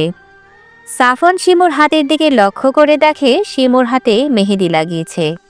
সাফওয়ান শিমুর দিকে এগোতে চাইলে শিমু সাফওয়ানের দিকে বালিশ ছুঁড়ে মারে। আর এগোবেন না, আমি অনেক টায়ার্ড, ঘুম প্রয়োজন আমার। সাফওয়ান শিমুকে উদ্দেশ্য করে চোখ টিপ দেয়, মুখে বাঁকা হাসি ঝুলিয়ে বলল, এই কয়েকদিন দূরে থাকো, সমস্যা নেই। আর 5 দিন, তারপর তোমার এই পালিয়ে পালিয়ে লজ্জা সব ভেঙে দেব, প্রমিস। সাফওয়ান ওর জামার দিকে ইশারা করে শেষ বাজাতে বাজাতে ওয়াশরুমে চলে যায়। শিমুর জামার পেছনের দিকে তাকাতেই লাল রং দেখতে পেল।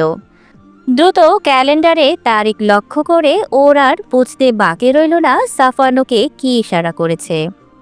শিমু বিছানায় বসে লজ্জায় মুখ ঢেকে ফেলল। ওর লজ্জা ভীষণ লাগছে। লজ্জায় ও আড়ষ্ট হয়ে যাচ্ছে বারবার। সাফওয়ান ওকে লজ্জায় ফেলার কোনো কারণ ছাড়ছে না। একটি মিষ্টি সকাল। নতুন একজোড়া কবুতরের মিলনের জন্য সেজে উঠেছে পুরো বাড়ি। সকাল থেকে বিয়েবাড়ি হই হুল্লোড়ে মুখরিত। অনিকা বারবার আয়নায় নিজেকে দেখছে আর লজ্জায় লাল নীল হচ্ছে। শরীরে হলুদ আভা ছড়িয়ে আছে। জুম্মার নামাজ পড়ে সে তার প্রণয় কুমারের হবে ভাবতে অন্তর শিহরিত হচ্ছে বারবার। নিজের মানুষটাকে আপন করে পাবার আনন্দ কতখানি আনিকা সেটা বারবার অনুভব করছে। আনন্দ, দুষ্টু মিষ্টি লজ্জা আর শরীরকে শিহরিত করছে। আয়ান বোনের কক্ষে ঢুকতেই দেখতে পেল অনেকগুলো মেয়েদের হাসাহাসি। সে ঢুকতেই সবাই কিছুটা চুপ হলো, কিন্তু এতগুলো মেয়ের মাঝে অনিকার এক বান্ধবী বলে উঠল, ভাইয়া, অনিকা তো আপনার 5 বছরের ছোট, সেই বিয়ে করে নিচ্ছে, কিন্তু আপনার সিঙ্গেল থাকার রহস্য কি? আয়ান অ্যাটিটিউড নিয়ে বলল। আমি এইসব বিয়ে টিয়ে এখনই করতে চাই না। অনিকার ইচ্ছে করলো ভাইকে একটু পচাতে, কিন্তু বন্ধু মহলে আর কাজিন মহলের সামনে প্রিয় ভাইকে লজ্জা দিতে মন চাইল না। মুহূর্তে ঘর জুড়ে হাসির শব্দ ছড়িয়ে পড়ল। আয়ান তার ছোট ফুপির মেয়ে তোহার দিকে রাগি চোখ করে তাকালো। মেয়েটা তার চেয়ে বয়সে ছোট, কিন্তু সম্পর্ক দা আর মাছের ন্যায়। দেখ, তুই আমাকে বললি আমাকে মেয়েরা পাত্তা দেয় না। আজকে আমি 10টি মেয়ে পটাবো। আগামী 1 মাসের ভিতরে বিয়ে করে হানিমুনেও যাব। আয়ান নিজের কথা শেষ করে রেগে ঘর থেকে বেরিয়ে গেল। এই পুচকি মেয়ে তাকে অপমান করার সাহস কোথায় পেল? সে হয়তো প্রথম ছেলে যে বোনের বিয়েতে বউ খোঁজার মিশনে নেমেছে। তাকে নাকি তোহা বলে মেয়েরা পাত্তা দেয় না, ও তাই তোহাকেও দেখিয়ে দেবে ও কি জিনিস। আয়ান বেরিয়ে যেতেই তোহার আত্মা স্যাঁত করে উঠল।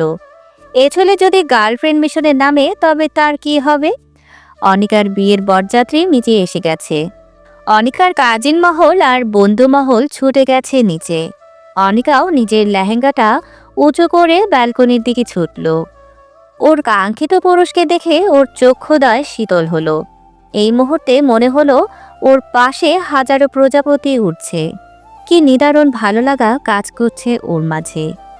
আমানকে হালকা মিষ্টি মুখ করে বাড়িতে প্রবেশ করালো সবাই।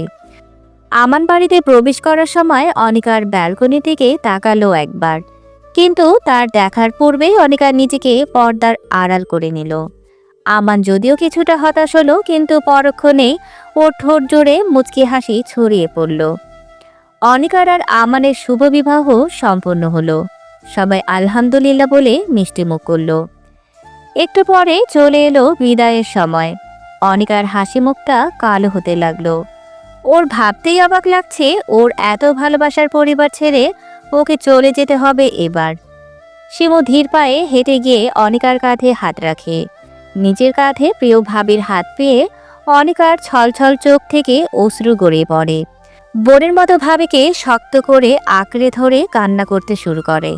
লায়লা বেগম মেয়ের কান্না দেখে নিজের কান্না সামলাতে পারে না। রাজিয়া বেগম গিয়ে ছেলের বউকে নিজের বুকে আগলে নেয়। আলতাফের শক্ত খোলসের ভেতর থেকে পিতৃসত্তা হাহাকার করে ওঠে। সাফায়ান আর আয়ানের নিজের বোনের বিদায়ে কলিজা ছিঁড়ে যাওয়ার বেদনা অনুভব করে। কি নিদারুণ মর্মবেদনা! বোনের বিয়ে দেওয়াটা যতটা সুখের, তার থেকে বেশি কয়েক গুণের কষ্টের। এই দুঃখ শুধু মাত্র মেয়ের পরিবারই বুঝতে পারে। কিন্তু ওই যে সমাজ বলে একটা কথা আছে, যার নিয়মে আমরা বাধা, সেই নিয়মেই উপেক্ষা করার সাধ্যই কোনো ভদ্রলোকের নেই। দীর্ঘ সময় কান্নাকাটি চলল। অনিকা কিছুতেই তার পরিবার ছেড়ে যেতে চায় না, কিন্তু ওই যে স্বামীর ঘরে যেতেই হবে। সবাই অনেক কষ্টে অনিকাকে আমানের গাড়িতে তুলে দিল। সাফওয়ান আমানের হাত ধরে বলল, ভাই, তুমি আমার কলেজের টুকরাকে নিয়ে যাচ্ছ, ওকে একটু দেখে রাখো। তোমার সাধ্য অনুযায়ী ওকে ভালোবাসা দিয়ে আঁকলে রেখো। ও ভুল করলে শাসনও করো। ও আমার একমাত্র বোন। আমি যেহেতু তোমাকে ওর হাতে তুলে দিলাম, আমি আশা রাখছি ওকে তুমি আঁকলে রাখবে। আমান সাফওয়ানের হাতের ওপর নিজের হাত রেখে বলল, ভাইয়া, এখনও আমার স্ত্রী। আমি কখনোই চাইবো না আমার স্ত্রী কখনো কোনো কষ্ট পাক। আপনি আমার ওপর পুরোপুরি বিশ্বাস করতে পারেন। আমি আপনার বিশ্বাসের অমর্যাদা কখনোই করব না। আয়ান এগিয়ে গিয়ে আমানের কলার ধরে বলল, দোষ, তোর কারণে যদি আমার বোন কষ্ট পায়, তবে তোরে আমি যে কি করমু তুই নিজেও জানিস না। আর বোনের বড় ভাই হিসেবে বলছি, আমাদের কলিজাটাকে একটু দেখে রাখিস, ওকে অবহেলা করিস না দোষ। অবহেলা করলে না তুই আমাকে শুলে চড়াস। শেষবারের মতো বন্ধুকে জড়িয়ে ধরে বিদায় জানিয়ে গাড়িতে গিয়ে বসলো আমান। অনিকা নিজের ভাইদের দিকে তাকিয়ে হাউমাউ করে কাঁদতে শুরু করলো। আমান অনিকাকে নিজের বুকে আগলে নিল। ফুলে ফুলে সাজিয়ে রাখা ঘরে বসে আছে অনিকা। কখনো পরিবারের কথা মনে পড়ে চোখ ভেসে যাচ্ছে, আবার কখনো অজানা শিহরণে বুক কেঁপে উঠছে। কেমন সব ছন্নছাড়া অনুভূতি তাকে আবদ্ধ করে নিচ্ছে। আমান কক্ষে প্রবেশ করে অনিকাকে সালাম দিল। অনিকা আমানের কণ্ঠ পেয়ে কিছুটা বিচলিত হলো, কিন্তু পর মুহূর্তে সেও সালামের জবাব দিল। আমান সপ্তপর্ণে নিজ স্ত্রীর পাশে গিয়ে বসল। চিবুক উঁচু করে ধরল নিজের সামনে। লজ্জায় আড়ষ্ট হয়ে অনিকা মাথা নিচু করে নিল। আমার নিজের স্ত্রীর লজ্জা দেখে খুশি হলো। নিজ পকেট থেকে একটা ফিঙ্গার রিং বের করে স্ত্রীকে পরিয়ে দিল। স্ত্রীর হাতে চুমু খেতে ভুলল না। লজ্জায় অনিকা নিজেকে আরও বেশি গুটিয়ে নিল। আমান মুচকি হাসি দিয়ে বলল, বেগম, আপনি আমার জন্য কি উপহার এনেছেন? অনিকা নিজের জিভে কামড় বসালো। অতিরিক্ত লজ্জার কারণে সে সব ভুলে গেছে। লেহেঙ্গা গুটিয়ে নিজের লাগেজের দিকে এগুলো। আমান চুপচাপ স্ত্রীর কাণ্ড দেখতে লাগলো। অনিকা নিজের লাগেজ খুলে একটা বক্স বের করে আমানের হাতে দিল। আমান বক্স খুলে দেখলো একটা ব্র্যান্ডের ঘড়ি। আমি কিন্তু তোমাকে নিজ হাতে পরিয়ে দিয়েছি, তাই তুমিও।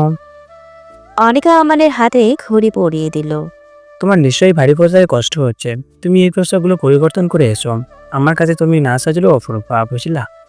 অনিকা স্বামীর কথা শুনে নিজের চোখ দুটো বন্ধ করে নিল। প্রতিটা স্ত্রী চায় তার প্রিয় পুরুষের থেকে এই বাক্যগুলো শুনতে। আমার নিজে অনিকার লাগেজ থেকে নিজের পছন্দ মতো ড্রেস অনিকার হাতে তুলে দেয়। অনিকা সেই জামা দিয়ে ওয়াশরুমে চলে যায়। দীর্ঘক্ষণ শাওয়ার শেষে অনিকা বের হয়ে আসে।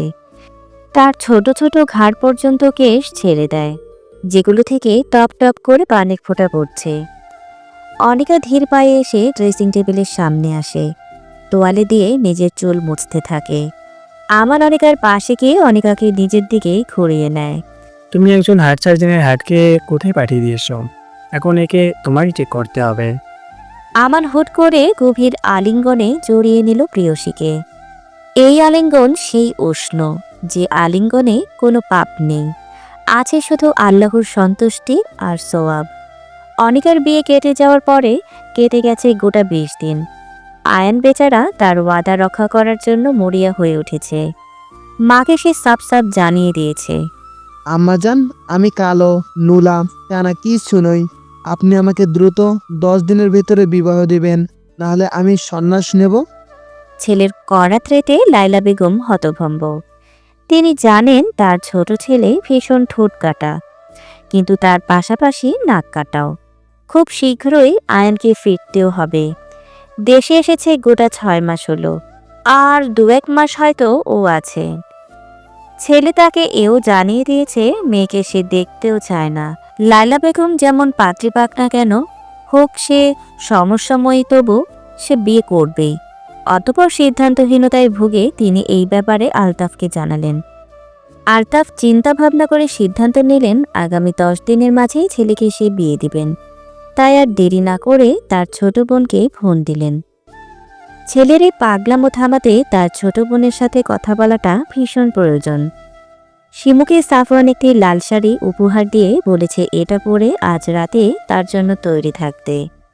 সাফওয়ানের ইশারা শিমু ঠিকই বুঝতে পেরেছে। শাড়িটা একদম ফিনফিনে পাতলা, পরলে শরীরের অনেক অংশ দৃশ্যমান হবে। যদিও শিমুর কাছে সাফওয়ানের এটা দ্বিতীয় আবদার। আজও প্রথম দিনের কথা মনে পড়লে তার শরীর ক্ষণে ক্ষণে শিউরে ওঠে। লজ্জায় আড়ষ্ট হয়ে যায় ওর সমস্ত শরীর। সাফওয়ান ওর লজ্জা দেখে নাকের মাথায় কামড় দিয়ে বলে, বলো দেবো, তোমার লজ্জা আমি কবে ভাঙতে পারবো? আয়নের কথা শুনে শিমু আরও বেশি লজ্জায় নুয়ে যায়। রাজিয়া বেগমের সাথে তার সম্পর্কটা এখন স্বাভাবিক। সাধারণ দাদি শাশুড়িদের সাথে নাতি বউয়ের সম্পর্ক যেমন হয়, মাঝে মধ্যেই সে জিজ্ঞেস করে নতুন অতিথি আসবে কবে। দুঃখগুলো শিমুর এখন কোথায় যেন মিলিয়ে গেছে। প্রত্যেকের ভালোবাসা পেয়ে এখন তার নিজেকে ভীষণ সুখী মনে হয়। শিমু একটা জিনিস গভীরভাবে অনুভব করছে, পৃথিবীতে একটি মেয়েকে তার স্বামী যদি তাকে প্রকৃত ভালোবাসে, তাহলে কোনো দুঃখই সেই মেয়েটাকে স্পর্শ করতে পারে না। রাত নেমে গেছে আকাশ জুড়ে। সাফওয়ানের পছন্দ মতো শিমু নিজেকে সাজিয়েছে। চুলগুলো ছড়িয়ে ছিটিয়ে দিয়েছে পুরো পিঠ জুড়ে। সাফওয়ান আর শিমু দাঁড়িয়ে আছে ব্যালকনিতে। সাফওয়ান অতি সপ্তপর্ণে নিজ স্ত্রীর কোমরে হাত রাখল। শিমুর কাছে যদিও এটা প্রথমবার নয়, কিন্তু তবুও তার শরীর শিউরে উঠল। সাফওয়ান আর শিমু চাঁদের আলোয় দাঁড়িয়ে কিছুক্ষণ চন্দ্রবিলাস করল। সাফওয়ান অবশেষে পেরেছে তার প্রেয়সীকে প্রেম পুকুরে ডুবিয়ে মাতাল করে দিতে, অভিমানী প্রেয়সীর অভিমান ভেঙে দিয়ে আপন করে নিতে। আজ শিমুর মনে সাফওয়ানের জন্য কোনো অভিযোগ নেই, আছে শুধু এক বুক ভালোবাসা। শিমুকে কোলে নিয়ে সাফওয়ান নিজের কক্ষের উদ্দেশ্যে রওনা হলো, নিজের অর্ধভাগকে আবারও পবিত্র ছোঁয়ায় রাঙিয়ে দেবার জন্যে। ভালোবাসাময় এই রাতের সাক্ষী হলো আকাশের রঙিন তারারা। চারিদিকে মৃদু হাওয়া একজোড়া চড়ুই পাখিকে আরও মাতাল করে দিল। এই পবিত্র ভালোবাসা সত্যি সুন্দর।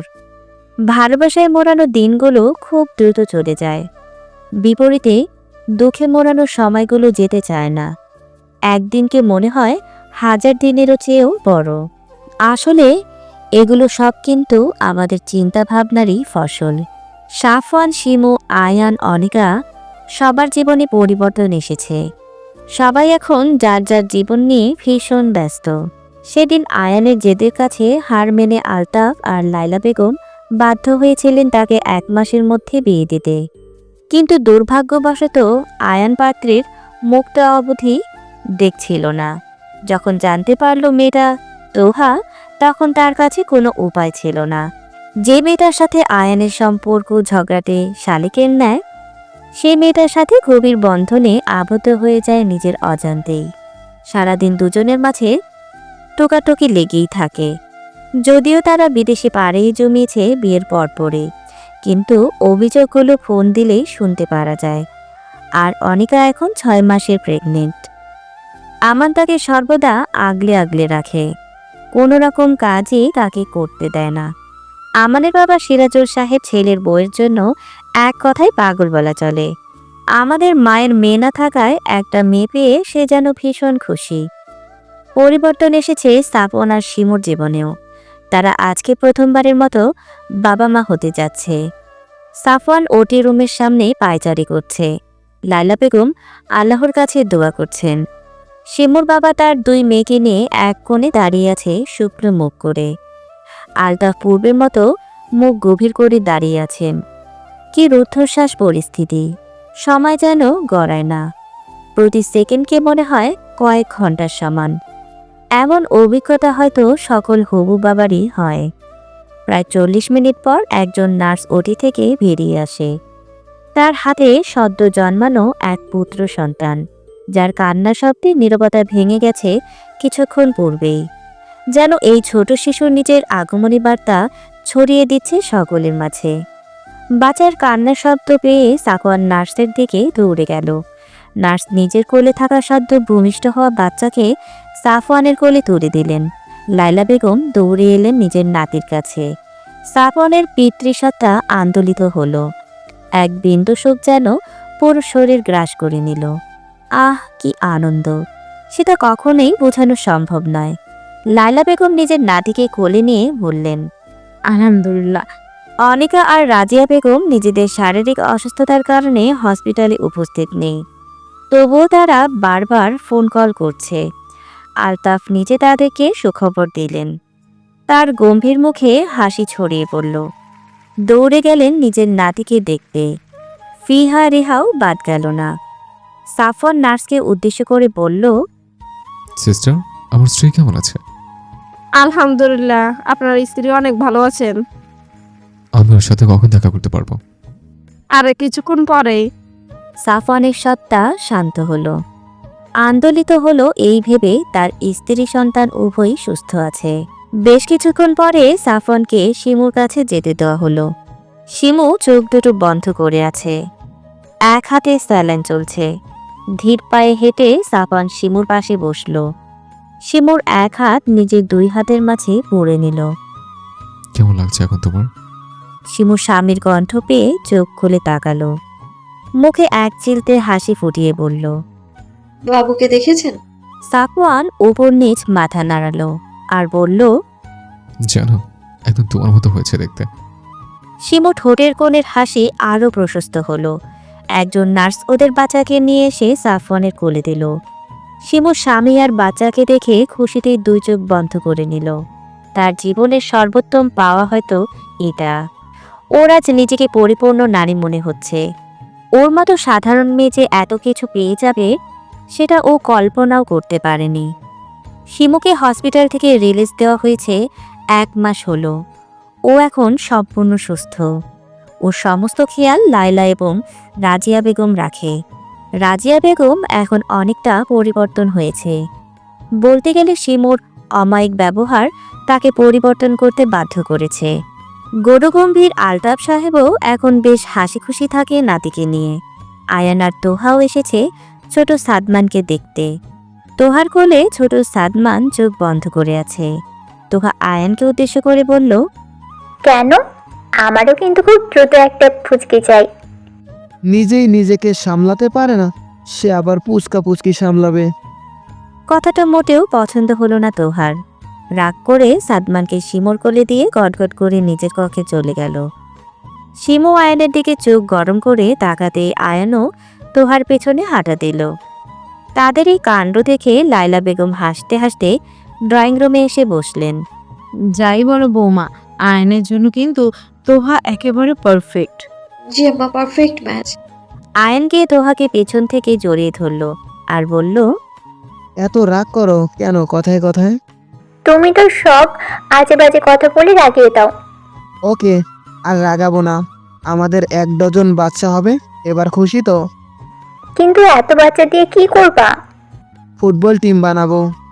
তোহা পেছন থেকে ঘুরে আয়নের নাক টেপে দিল আর বলল, ওকে। শিমুকে দেখে রাখার জন্য, বাবুকে টেক কেয়ার করার জন্য সাফওয়ান শিমুকে বাড়িতেই রেখে গেছে। বাড়িতে এসেই পুত্রকে নিয়ে এই যে মরিয়া হয়ে উঠেছে, দিন দুনিয়া সব ভুলে বসেছে একদম। শিমু কয়েকবার ডেকে গেছে খাবার খাওয়ার জন্য, কিন্তু সাফওয়ানের কোনো পাত্তা নেই। তাই আর না পেরে খাবার বেড়ে একেবারে নিজেদের ঘরে নিয়ে এসেছে। এই যে সাহেব, খেতে তো হবে নাকি? আপনি নিজেও খাচ্ছেন না, আমার ছেলেকেও খেতে দিচ্ছেন না। খাওয়া দাওয়া সব পরে হবে। শিমু আর সাফওয়ানের সাথে তর্কে জড়ায় না। এক প্লেট ভাত মেখে নিয়ে সাফওয়ানের কাছে যায়।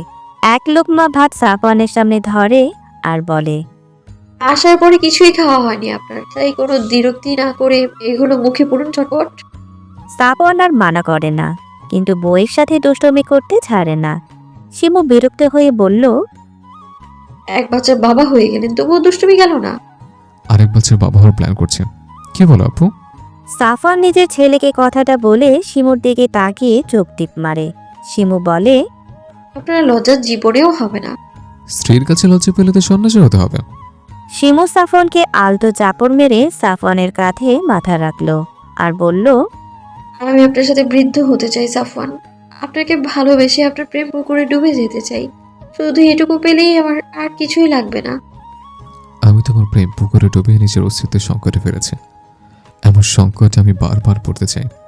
তোমার প্রেমের পুকুরে আমি এক সাধারণ মাঝি হয়ে বাঁচতে চাই।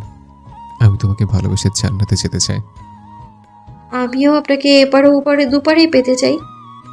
ওদের কথার মাঝে সাদমান জোরে কেঁদে ওঠে। দুজনেই নিজেদের হুঁশে ফিরে আসে। দুজনে মুচকি হেসে আগলে নেয় নিজেদের ছেলেকে। এটাই যে তাদের ভালোবাসার সর্বোত্তম চিহ্ন। গল্পটা কেমন হলো সবাই কমেন্টে জানাবেন কিন্তু। আর পরবর্তী গল্পের জন্য অপেক্ষা করবেন, খুব তাড়াতাড়ি আসবে নতুন কোনো গল্প।